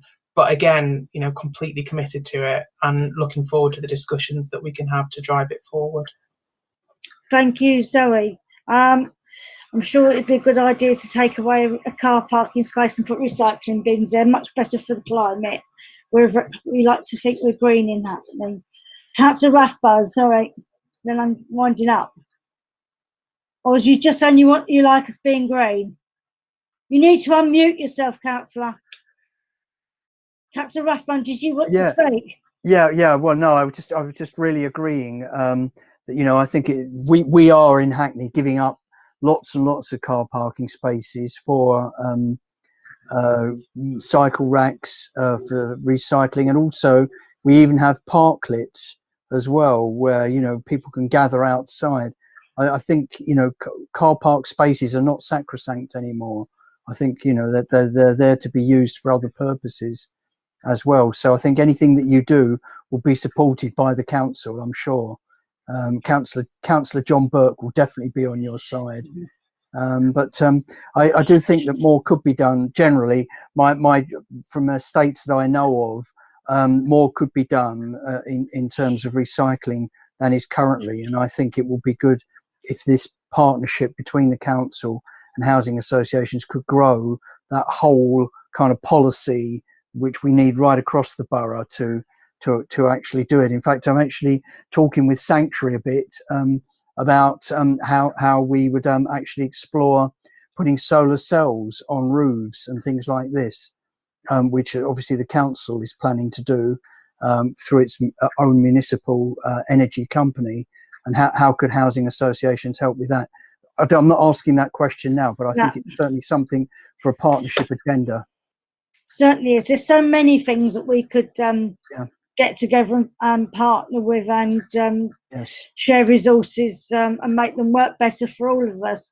Okay, thank you very much, everybody. That's been a really interesting discussion, and it's been great to hear the positivity on all sides. I'm now going to adjourn till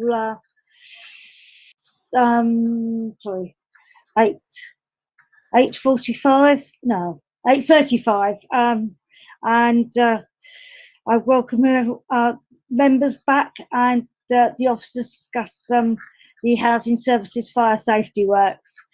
So thank you everybody that's attended for now. If you want to leave the meeting, you're welcome to. But if you want to stay and stay on the line, you're welcome to do that as well. Sorry, Councillor Patrick.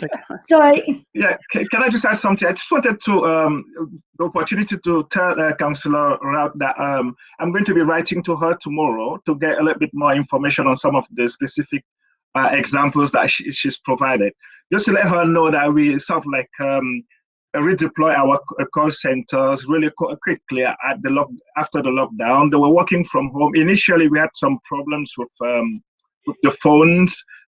From home, it was a little bit challenging, but within the second week, they were actually performing better than when they worked from the office. So I'm not too sure. I'm going to check the specifics.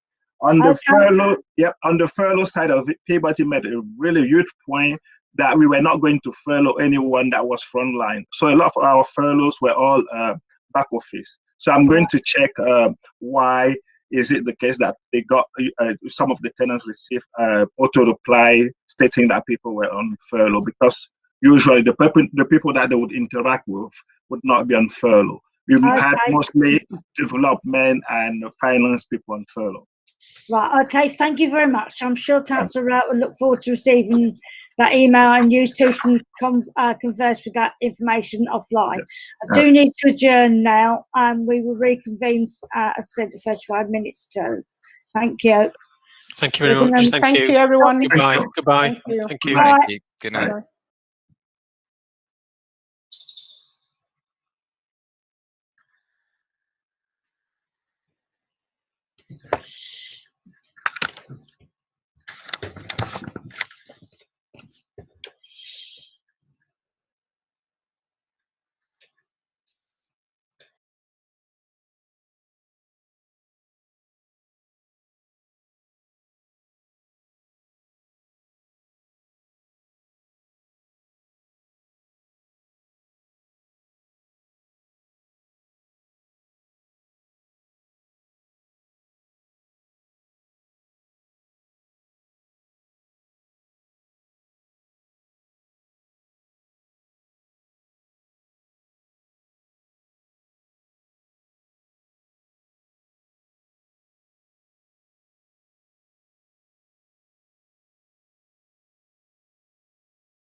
Hello.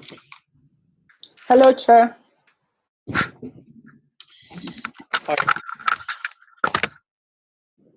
We're back. Might have Hello.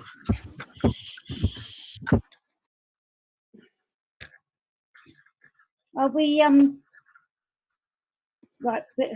We'll move on to item 5 of the meeting, which is discuss fire safety. Who's coming in first? This is an update of the previous discussion about fire safety that we covered. Gas safety, ensuring that the testing of appliances, and we've got some assurances about what was going to happen and about how leaseholders, we were going to engage with leaseholders to ensure they have their gas boilers tested. This is and about new legislation. This is an update. Is it Donna that's going to present? I think Councillor Mackenzie is going to come in first. Right, okay, thank you, Councillor Mackenzie. Thank you, Councillor Patrick, for inviting us along. Just want to make a brief intro before I hand you over to Donna and David. Just start off to say by reiterating that Hackney Council Housing Services continues to make excellent progress despite the really challenging circumstances we've had over the last few months. Without being complacent, we continue to take a proactive approach to fire safety.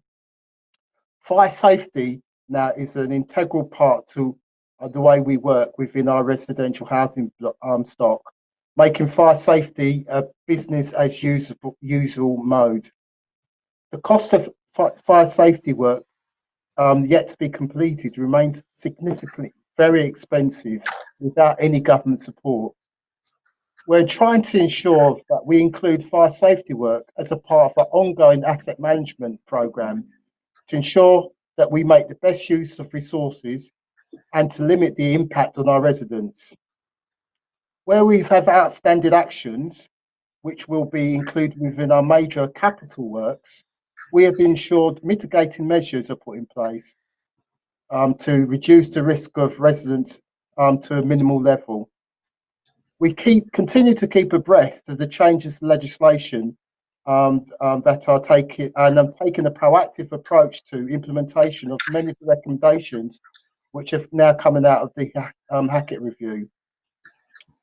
We've also been able to focus on better resident engagement and ensuring residents take an active role in fire safety within their estates and their homes. I'm delighted to see a leading member representative for the resident movement participation in this discussion tonight. The Fire Safety Governance Board gives members reassurance that senior managers have oversight over the delivery of the programme of fire safety works, whilst also ensuring housing services are able to deliver business as usual. This administration continues to lobby government to ensure that the council has adequate funding to implement any new changes in legislation. Following the report from Scrutiny Committee last April, we've continued progressing works to improve resident safety. I'm now going to hand you over to Donna Bryce, Head of Resident Safety, and David Padfield, Head of Housing Services, and they will take you through the ongoing fire safety works programme. Thank you. Thank you. Thank you, Donna. Thank you. I've sent a report and hopefully you had a chance to look at it. So I'm not going to read it, but I'll sort of go through some of the highlights in it and then obviously give you an opportunity to ask us some questions. A major part of our fire safety works that we've been doing over the last 3 years have been around the external wall installation, or EWI, as you'll hear it referred to. We were very fortunate in Hackney that we didn't have any cladding like Grettonville, but we did find some EWI which didn't meet the required standards and took a really proactive approach in addressing that. And the work on Lincoln Court, the 3 blocks there, that's almost completed. We just got some minor bits to do at the sort of bottom of the block, and that will be signed off with the new WI. They're looking really good. And I hope you've all seen Hugh Gateskill, because it looks absolutely amazing since the new EWI has been put on there, and that's completely finished. We found some EWI at Nye Bevan. That work has been completed there, and the report says we were actually waiting for the certificate that came through this week, which has now been issued to residents. So if anybody wants to sell their properties, they've got the certificate of EWI. And we're now starting to work on Seaton Point. We're going out to mini tender. Pam is managing that programme, and we're hoping that we might be able to dip into the government building fund that might be available, which will help us with leasehold charges for replacing the EWI. That hasn't started, and that will be part of an ongoing other works with the roof renewal, kitchens and bathrooms. And then we've done quite an extensive survey for MHCLG on our blocks, and glad to say we haven't found any more blocks with EWI concerns. So hopefully we've addressed the sort of 4 areas that we had identified. There's some major works going on at Fellow Court that was due to fire inspection and our own fire risk assessments, where we identified all the lovely panelling that looked absolutely beautiful in the corridors. Unfortunately, was not fire resistant and had to be removed. And that has now been done. We had to do some work on the ventilation in the building, which we've done with some modifications, and we took the opportunity to do all the fire stopping. And we also brought the door programme forward at Fellows Court, so we weren't going to disrupt residents by going back and forth. All the panels are off now. We're just waiting to do the replacement on that. We're not going to put the panelling system back in. I think we're going to look at either a different type or maybe even a plastered render, make sure that the building's safe. So that's all sort of major works around the fire safety that we've managed to complete over the last sort of 18 months. You'll be aware that we've been fitting dry risers across the whole borough. Phase 1 saw 63 dry risers and wet risers going into our blocks. Phase 2 saw 154 blocks being completed, and then phase 3 was completed with 63 blocks.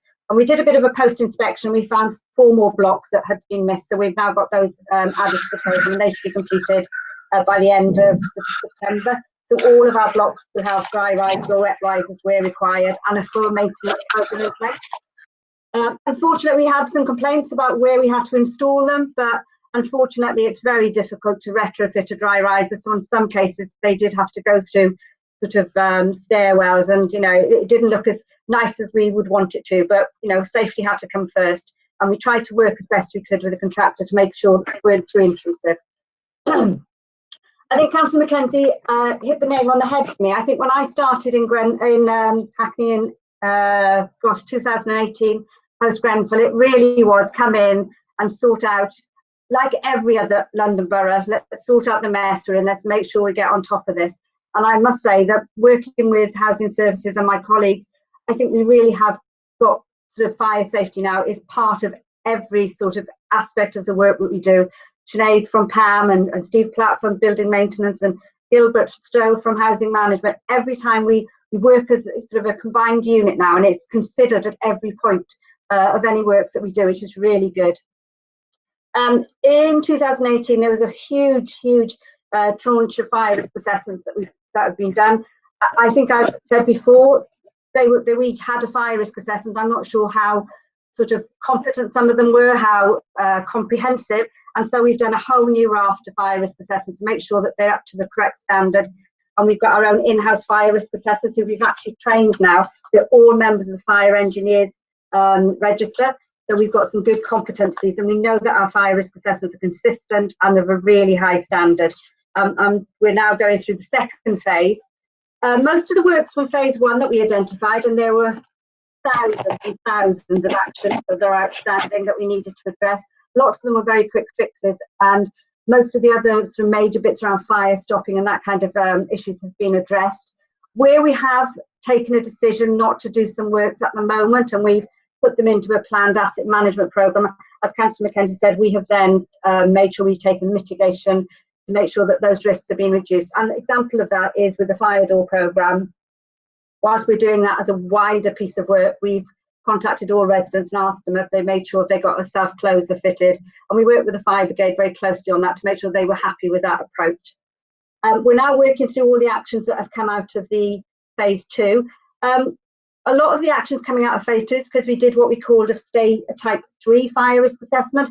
So in the first phase, we did type 1, which is only the communal areas. In phase 2, we have actually gone into 10% of properties as well. And that raised quite a lot of actions where people are taking fire doors off within the property, smoke alarms weren't fitted.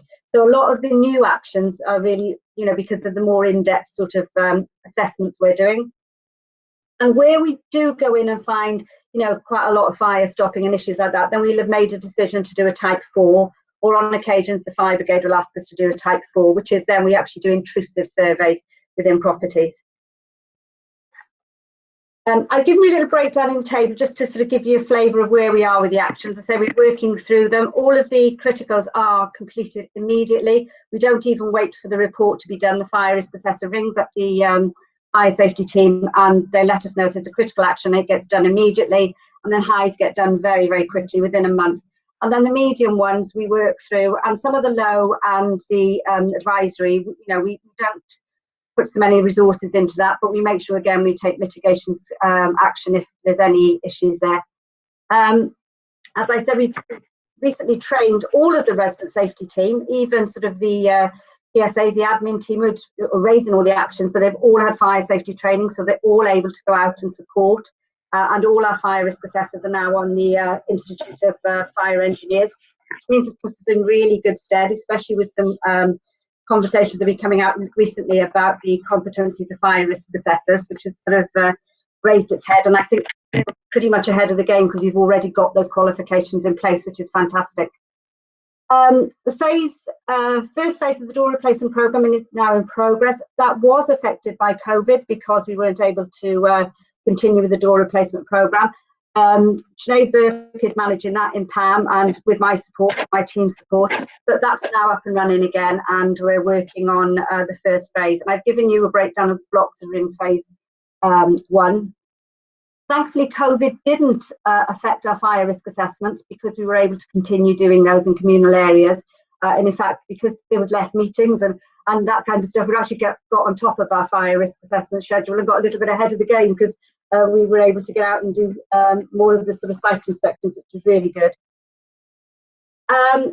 One other thing that came out of COVID, although we shouldn't say that it was a bonus, it certainly was a bit of a silver lining. We had sort of launched our Resident Insight project, and with the humanitarian aid, we were able to sort of get in touch with residents then who, what we would call, who may need sort of help in an emergency. So they may need to be rescued, or they may need to have support from the fire brigade. And so we managed to get 75 assessments done where people actually needed to have what we call a personal planned evacuation process in place.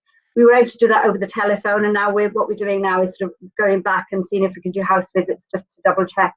We've then been able to identify if they've got fire alarms in their properties, and we've also been able to follow that with a visit from the fire brigade to give them some fire safety advice where they've been willing. So that's been a real positive project, and we're hoping to launch our app now in September where residents can self-refer to us if they feel they need any support. And also relatives can self-refer if they feel it, or neighbours if they feel there's somebody that they think in the event of emergency might need to have some extra support. It's also helped us to identify where we've got oxygen cylinders within blocks, which clearly are very flammable. So we're able then to let the LFB know.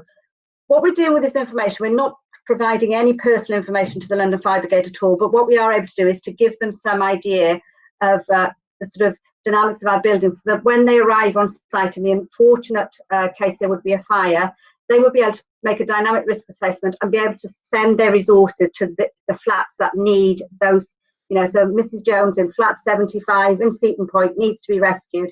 Rather than having to find out that information, they'll be able to go straight there and provide that support, which they're really pleased with.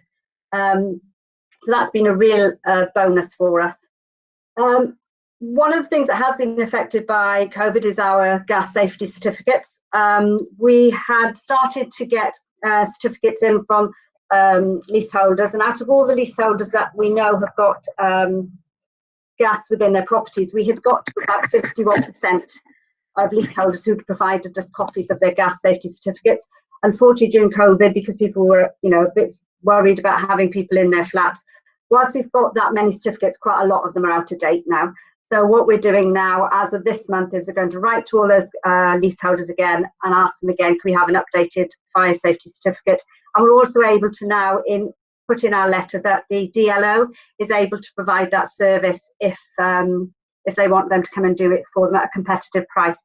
So as well as the gas safety, we're also going to start asking for the fixed electrical certificate as well. And hopefully we've had quite a good response the first time, so I'm hoping we'll have a good response the second time round. So we're going to start that letter drop again from this month to try and get all these certificates back up to date. Some other work that we're doing, you'll all be aware of the Hackett review and the Grenfell review that came out, and there's quite a few things that are coming out of that that's going to have some impact on the council. Some fairly sort of low-level issues around fire action notices, and we're just about to complete work on making sure that every block has got a fire action notice, and every resident will be written to tell them what the evacuation process is within their building. We've done all of the 10-storey and above premises information boxes, and we're now working on the 6 to 9. So every 10-storey above will have up-to-date plans. We'll have, if it's got a fire alarm, it will have the manual in there, and then it will have information on, you know, any vulnerabilities within the block, so the LFB have that information. And we're starting on the 6 to 9 stories, and we're pretty well into that programme.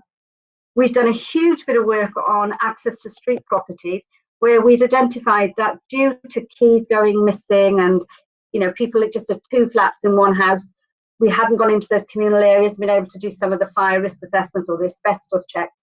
So between Property and Asset Management, DLO and ourselves, we had a programme of works where we managed to get the keys, we managed to engage the residents, and then while we were on site, we were able to do the asbestos, fire, and check on the electricity while we were there. So and some of these blocks had not been, street properties hadn't been visited for quite a while. So that's been a really good piece of joint working across housing services.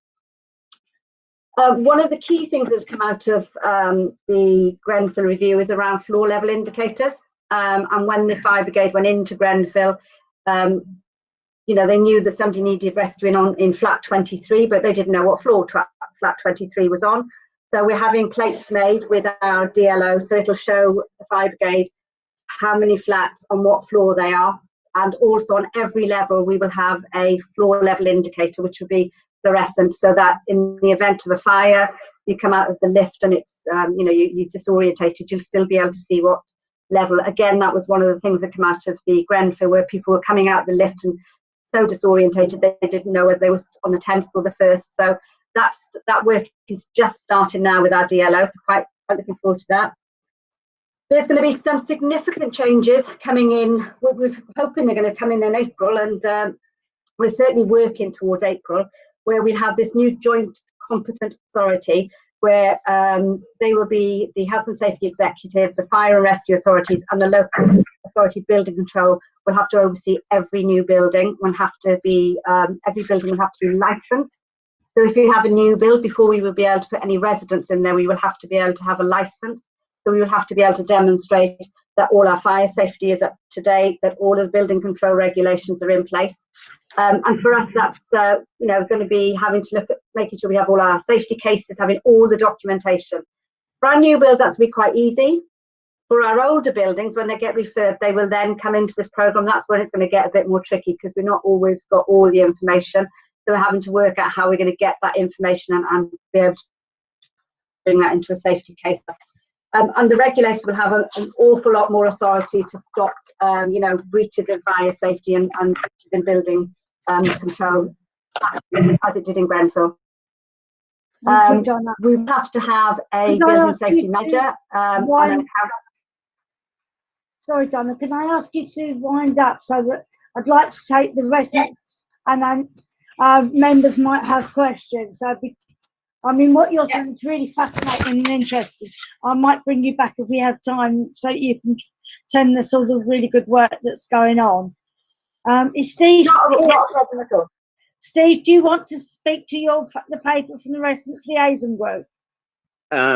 Yes, I'd like to speak to that. Just before I start, Councillor Patrick, if I could introduce Helder de Costa, who's the other co-chair of the Helder, just like to come in and introduce himself? Hello, Helder. Can't see him. Hello. Just one moment. Ah. Hello there. I'm Helder. Ah, right. HDC 123. Hello, Helder. Hello there. Nice Hi. to see you. Welcome Nice to the see you meeting. too. Yeah, thank you very much. So I'm a co-chair with Steve, so part of the resident liaison group. So we work closely together, scrutinizing housing services and also trying to get lots of other residents engaged with participating as well. But I'll let Steve continue as well. Yeah. Brilliant. Okay. I called Steve to speak on this item because I didn't know you were on the calls, Helder. I don't know. That's fine. That's fine. I'm happy for Steve to speak. Okay, that's fine. I didn't want you to think I was ignoring you. I didn't realise you were here. No. That's fine. I'll tell you. Okay. Because I can't see everybody. Steve. Elder, I've got a bigger mouth than you. That's why I've been exactly. That's why I'll let speak. Yeah, exactly. Yeah. But the tactic is knowing when to use it. I learned that the hard way. Anyhow, Elder, thanks a lot. Yeah. So thank you. If I just go through a few things, if you want to come in and add. We have read. I assume members have read the paper. So if you want to pick out everyone's nodding. The pertinent bits that you want to bring to our attention and that you want officers perhaps to respond on so that we can move forward on this. There's a lot of good work going on, a lot of agreement. Thanks a lot, Councillor Patrick. Yeah, just to say that thanks to your support working with us at the RLG, to bring us together so the RLG can make submissions and have a input to the Scrutiny Commission's meeting. That's been a very positive development, and we Helder, yourself and I, we've worked hard on that, and other members of the officer team. Just to thank Donna and her team for all the things that she's done. That's really, that's really good business that Hackney Housing have put in place. An effective resident safety team led by Donna, and that inspired confidence in us as residents to know that Hackney Council are listening to the views of residents and taking action, and also clearly having to meet all the legal responsibilities coming from government elsewhere. So that is a positive thing. I just want to draw upon the point about gas safety certificates. This is something that members of the RLG, we've been discussing this for quite a while, and other members, certainly the chair of the Stamford Hill panel, is raised this issue on a number of forums, and the panel which I belong to, we have as well. That's good now that Hackney Council have put in place a requirement that freeholders and leaseholders have a gas safety check on their premises, and demonstrate that by sending a gas safe certificate to Hackney Council. The thing that we want assurance from Donna, from Housing Services, is that there is a robust system put in place to ensure that leaseholders and freeholders are complying with the requirements to have the gas safety check, and B, are actually sending the certificates in. So I would ask Housing Services, particularly Donna and David Padfield, to ensure that there are robust systems in place. The RLG, we would become involved, and we would want to be involved to ensure that we are scrutinising this. So we are actually seeing the statistics, scrutinising the KPIs on fire safety, so that we are regularly updated and know, so we know what is happening. I don't know if Helder wants to add anything on that. Hello. Helder, do you want anything? Yeah, I think you've added pretty much everything, Steve. Yeah. Steve, can I give you some reassurance? We've got a database, so every certificate comes in, it goes onto our database, and it flags up then every year when it comes overdue, it flags up to us. So we can I could bring that along to show you. Actually, it's something that RLG might like to see, the new database that we've got in place. And what we can do is then give you statistics. I can add that to our RLG update and actually give you. And Muriel did sort of pick me up on it yesterday. I was telling her how many people had sent in leasehold gas safety certificates, but I hadn't actually told her how many in the block actually were leaseholders. So it was a bit, it didn't really give you enough information. So we're going to make sure that sort of data is a bit better for you as well. So I can put that into the RLG report. Yeah, that would. You would need to. We would need to have some discussions to refine that, so the information you can actually meet what we're interested in, meet our needs. Yeah, just to say that one of the requests RLG made is that we have updated each RLG meeting from Donna and from her team on fire safety, and that has taken place. So yes, that would be good to have regular updates on the statistics, on the the robustness, if there is such a word, on your monitoring of gas safety certificates. Yeah. Can I just make a point about the electric safety checks? Yeah. I'm still a bit unclear. There seems to be, this is my personal opinion, a bit of mixed messaging coming out of housing services on the requirements for leaseholders and freeholders to have a electrical check and then send on their certificate. Yeah. I've been to several meetings over the past month, and there seem to be different messages. Donna, you are responsible for this. What the latest position in terms of electrical gas safe electrical? So before you reply, sorry, Donna, before you reply, I've got a couple of questions on this, Matt, so you could take them at the same time. Just save you on gas safety certificates. I know, speaking to leaseholders in the area I represent, they were going to approach the council there's some information that the council would do them, and then there was no more information. A letter came out just before lockdown.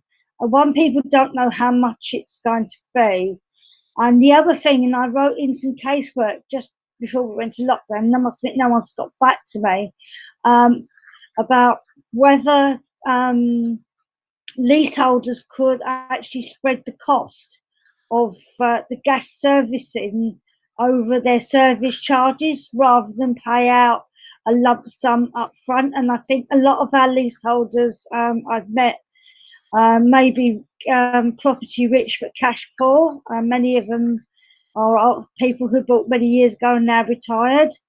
And I think more people would take up, I know everyone has to take up service, but I think people would take the service up better if they could find a way of spreading those payments. 40, 50, 80, £100 is a lot of money for some people to find in a lump sum. And as we heard earlier, we obviously weren't in our previous meeting, we were discussing how lots of people have now lost their jobs, been furloughed, been made redundant, and there's probably a lot more people in poverty who may also be struggling to pay their mortgages. So anything we can do to make getting the gas certificate easier and to pay for it easier. And also the electrical certificates, I don't think many people know what they are, what they have to produce. Certainly leaseholders, I know when I work in an office, someone comes around and checks all the stuff and sticks stickers on it, but what that means to people in their homes, I don't think most people know or understand. So I do think there is some more work to be done with leaseholders. Everyone's nodding, and fire alarms were mentioned briefly, and I know lots of the council blocks have the fire brigade put in alarms that when the battery runs out, you can't change the battery, and you have to take the alarm off and get a new one. I don't know what we're putting in our blocks, but it's a bit of a disincentive, not just to be able to take the battery out and put a new one in, rather than to go out and buy a new alarm for people. So if I that's fine. If I cover the gas safety first, the letters went out from leaseholders to inform everyone that the rules have changed and ask people for the gas safety certificate And we did have a good response to that. But resident safety are now going to supplement that with it'll have the charge and how people will be able to access that gas safety service through the DLO. So that will all be in the letter going out to everybody.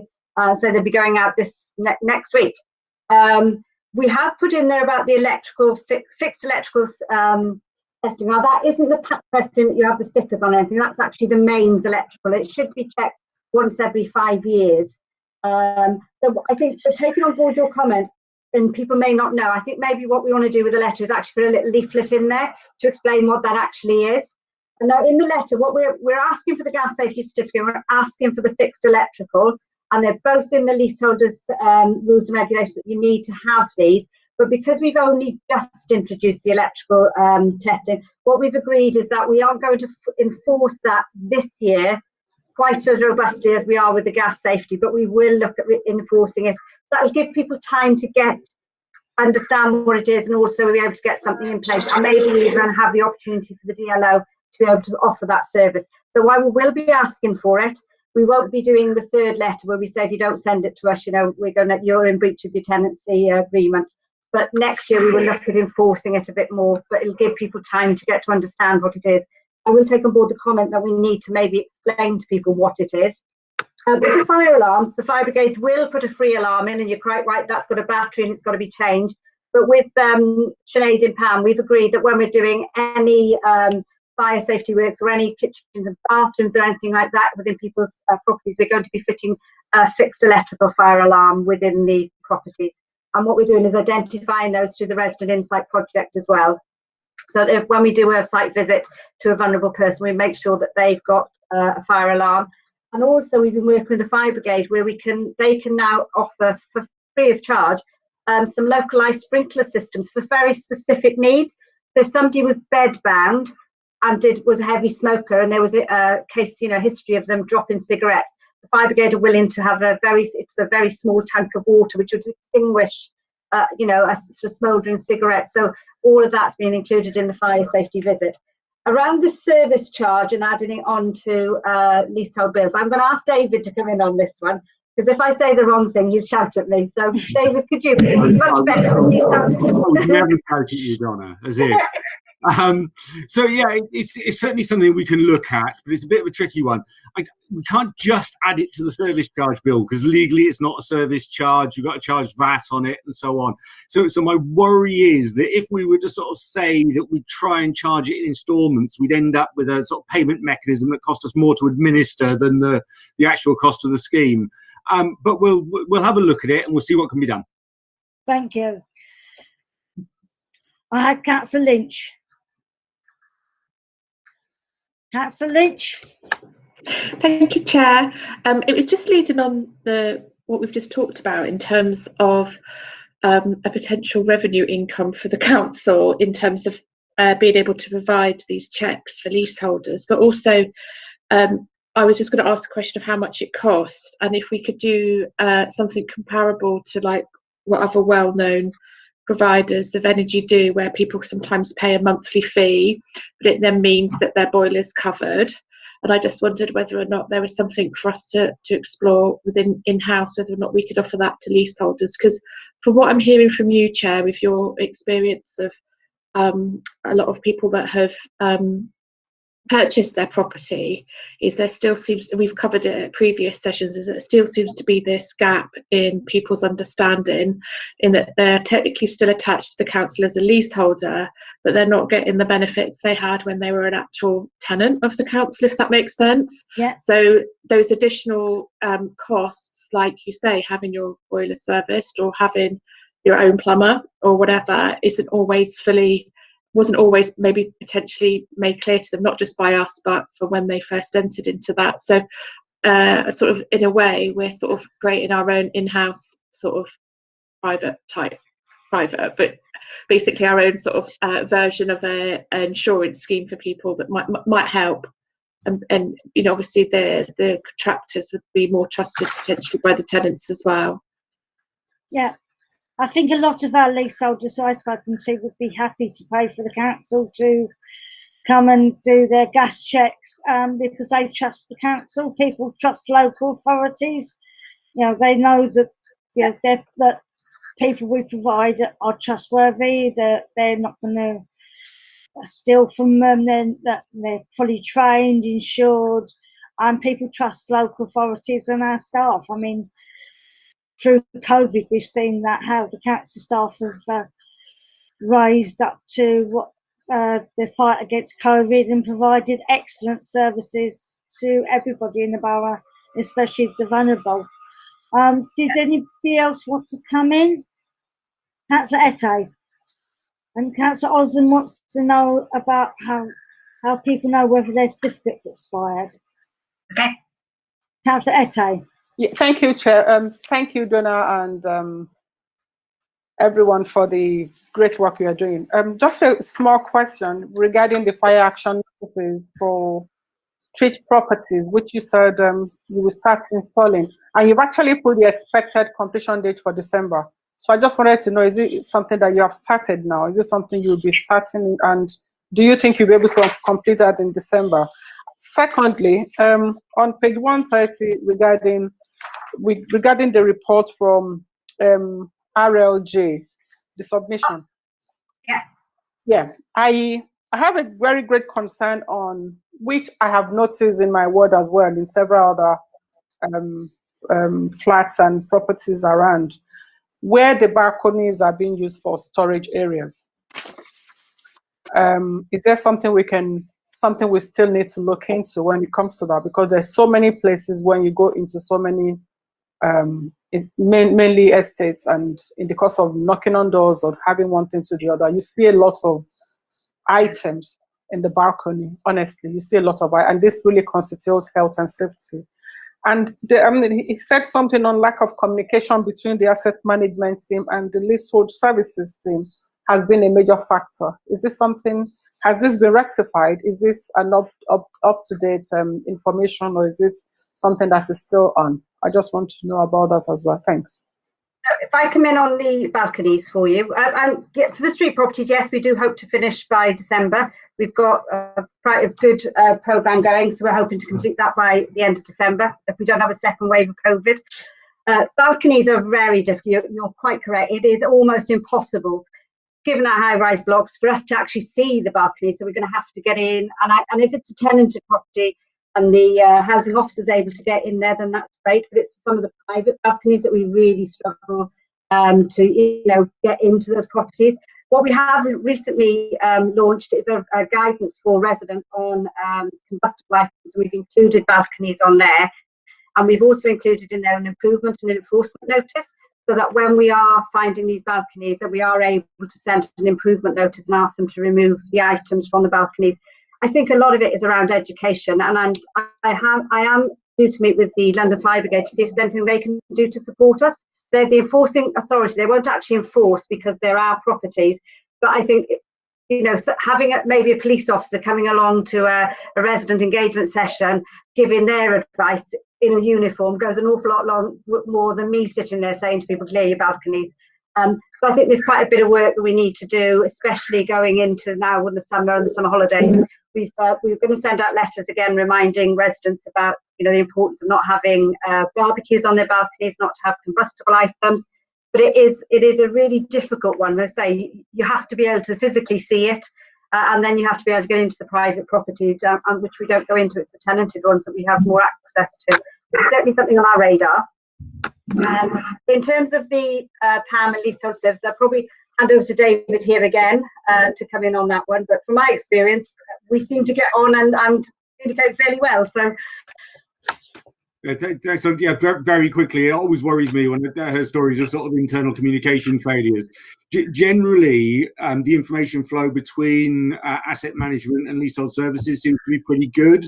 I think where we've had a long-standing historical problem has been on final accounts for major work schemes. We issue the estimated bills, but we're very, very slow in getting the actual bills out.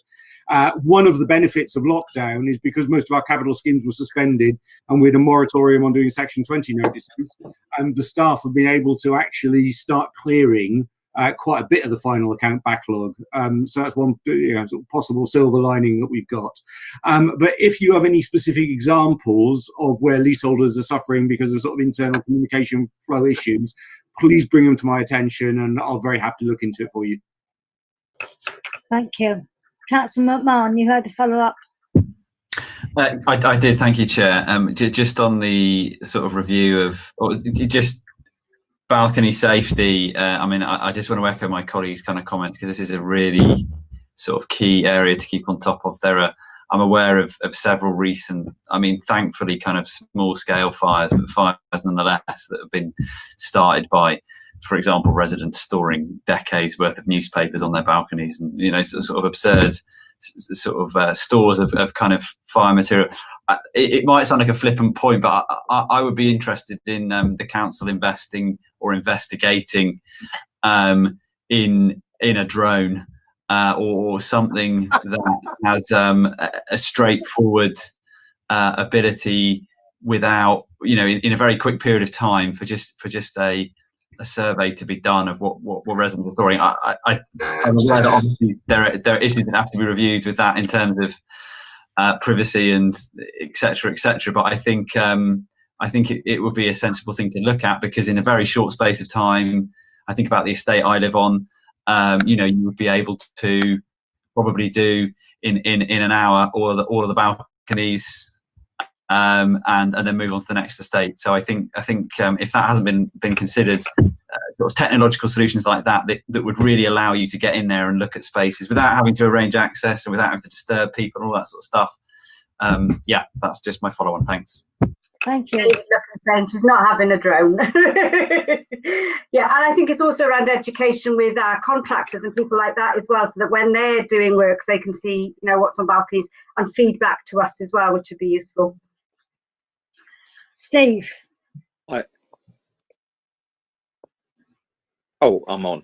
Yeah, I just want to agree with the comments made, and obviously we highlighted that about balcony safety in the submission. But, you know, Hackney Council Housing Services are regularly completing inspection dates, different walkabouts, housing officer inspections, and also as well, many tenant and residents associations are conducting their own walkabouts as well. So, you know, it's just important that if Hackney Council staff identify issues with storage of balcony or identify that is reported and action is taken. I like the idea of a drone as well. I think that's quite a good idea. Thank you.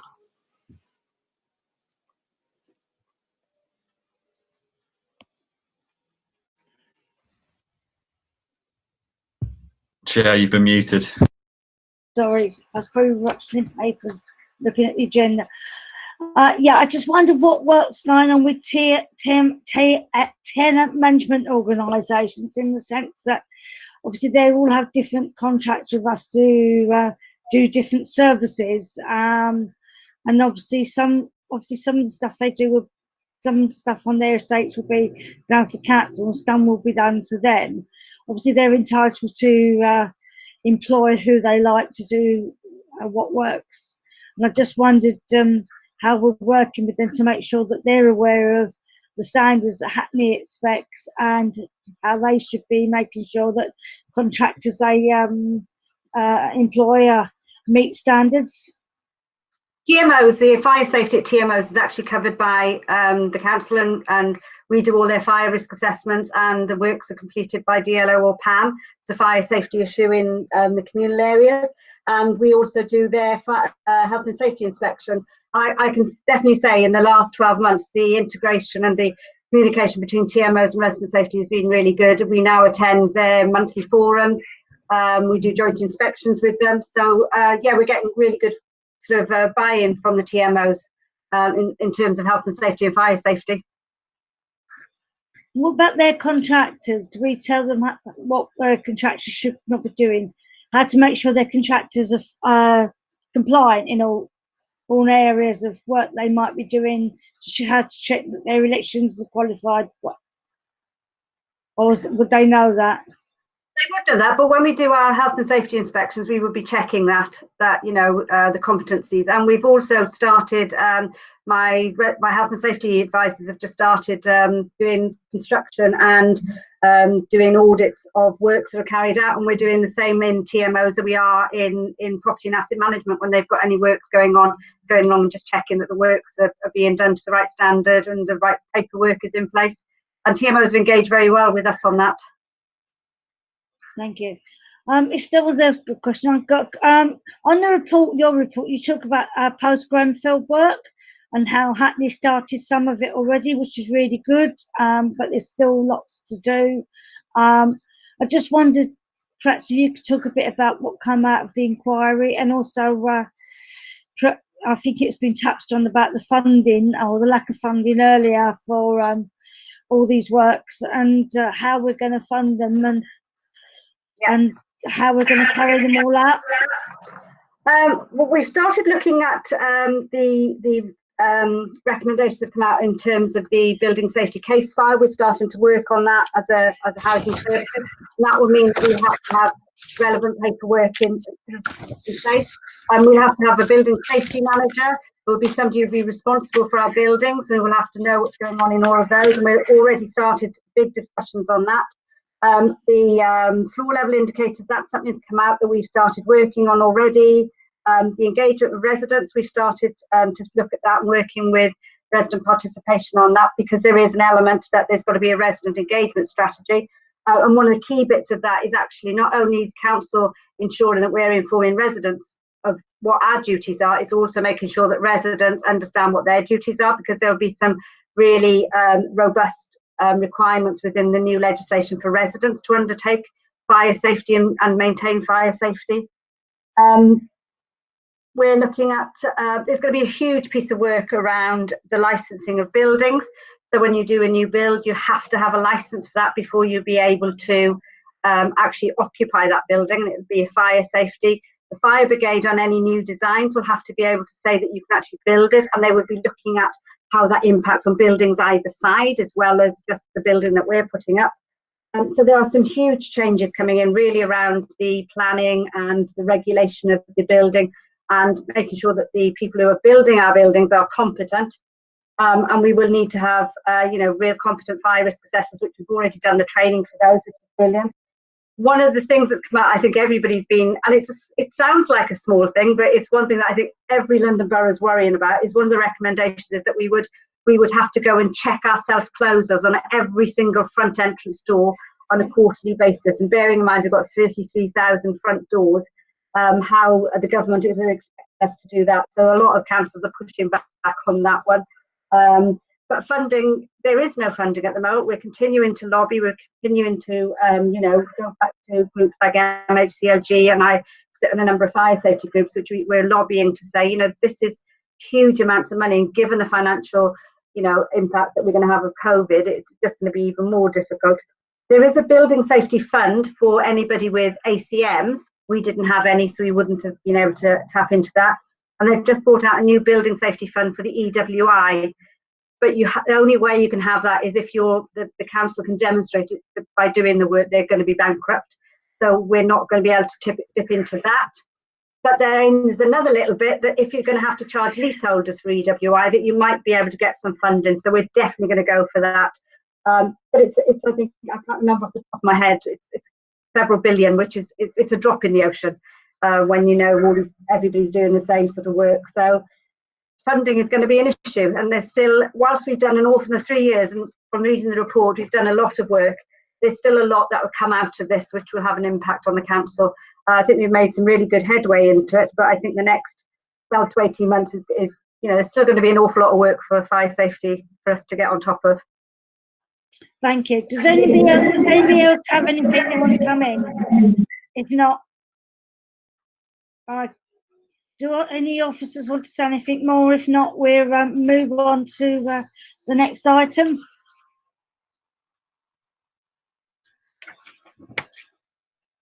Sorry, was that a hand? Wasn't sure. No. Okay, thank you very much. It's been really interesting. I think members have learnt a lot. Hopefully any members of the public that are listening have learnt what the council's doing. I think we're ahead of the game. Let's keep us ahead of the game.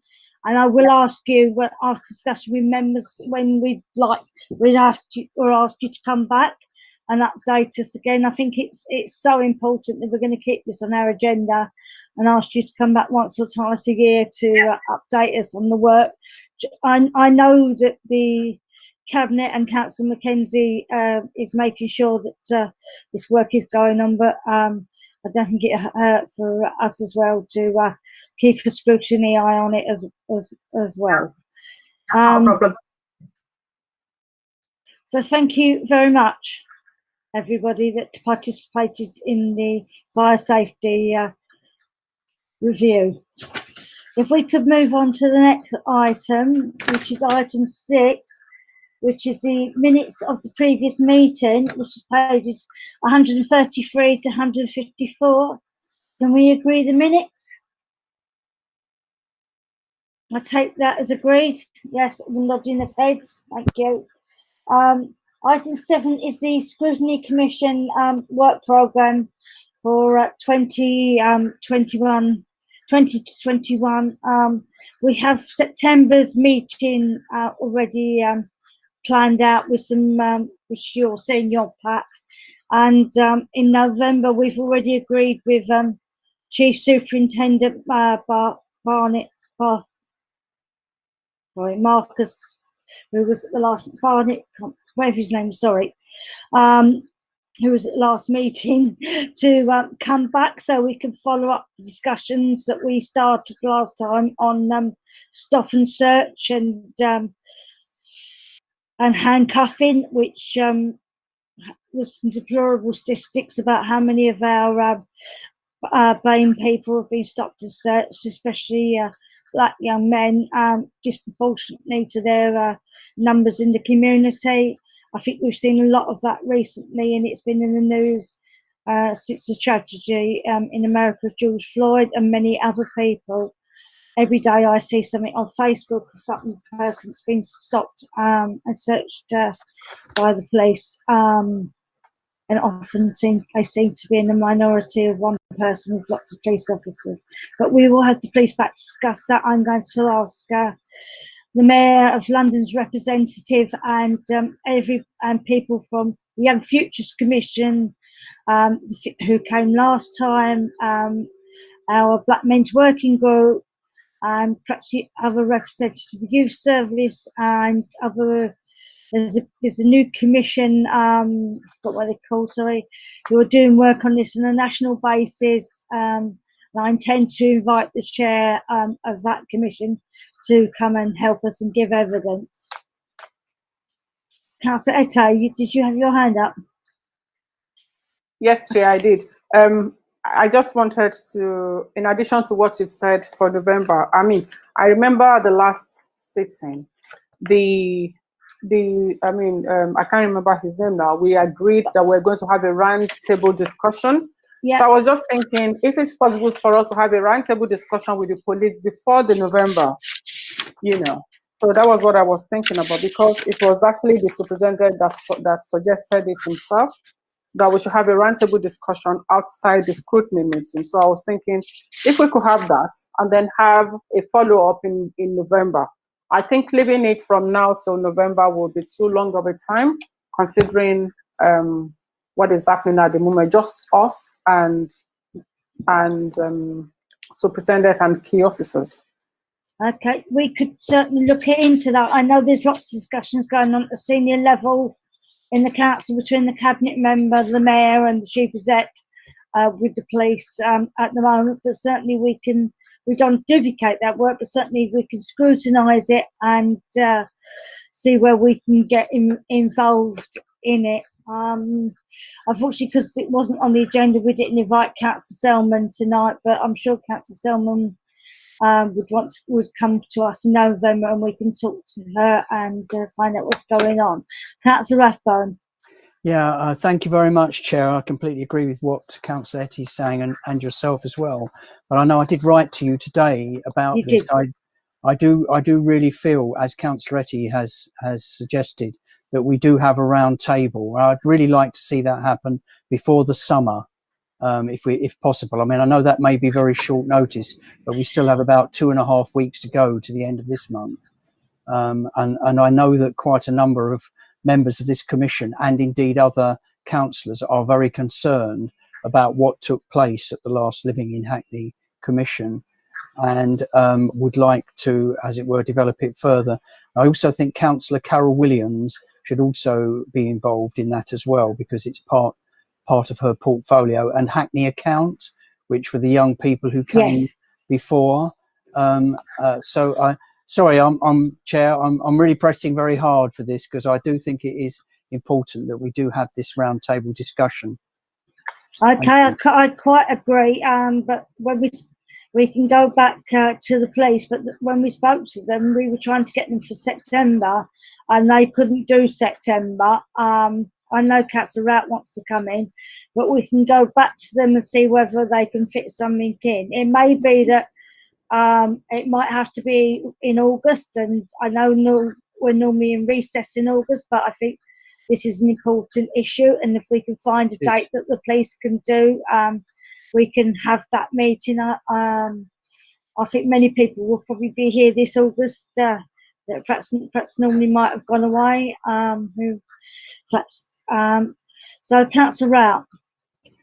Well, really, it was just to lend my voice to the same thing, but also to say that, you know, at the full council meeting next week, we will almost certainly, I would think, pass the Black Lives Matter motion, which is pretty condemnatory of some of the police attitudes in Hackney. And it seems to me that that is quite a good leverage to try and get the police back a bit faster, because it's sort of saying very clearly and officially that we're unhappy really with the attitude at the moment, and we need to have a fuller and more forthcoming kind of discussion with them really. And it seems to me that, you know, the summertime for the police can be quite a difficult time of the year, you know, because there are lots of young people with not a lot to do. So it would potentially be an opportunity for the police to set their stall out a bit better, I suppose, in Hackney. And, you know, hopefully they might welcome the opportunity to come sooner rather than later.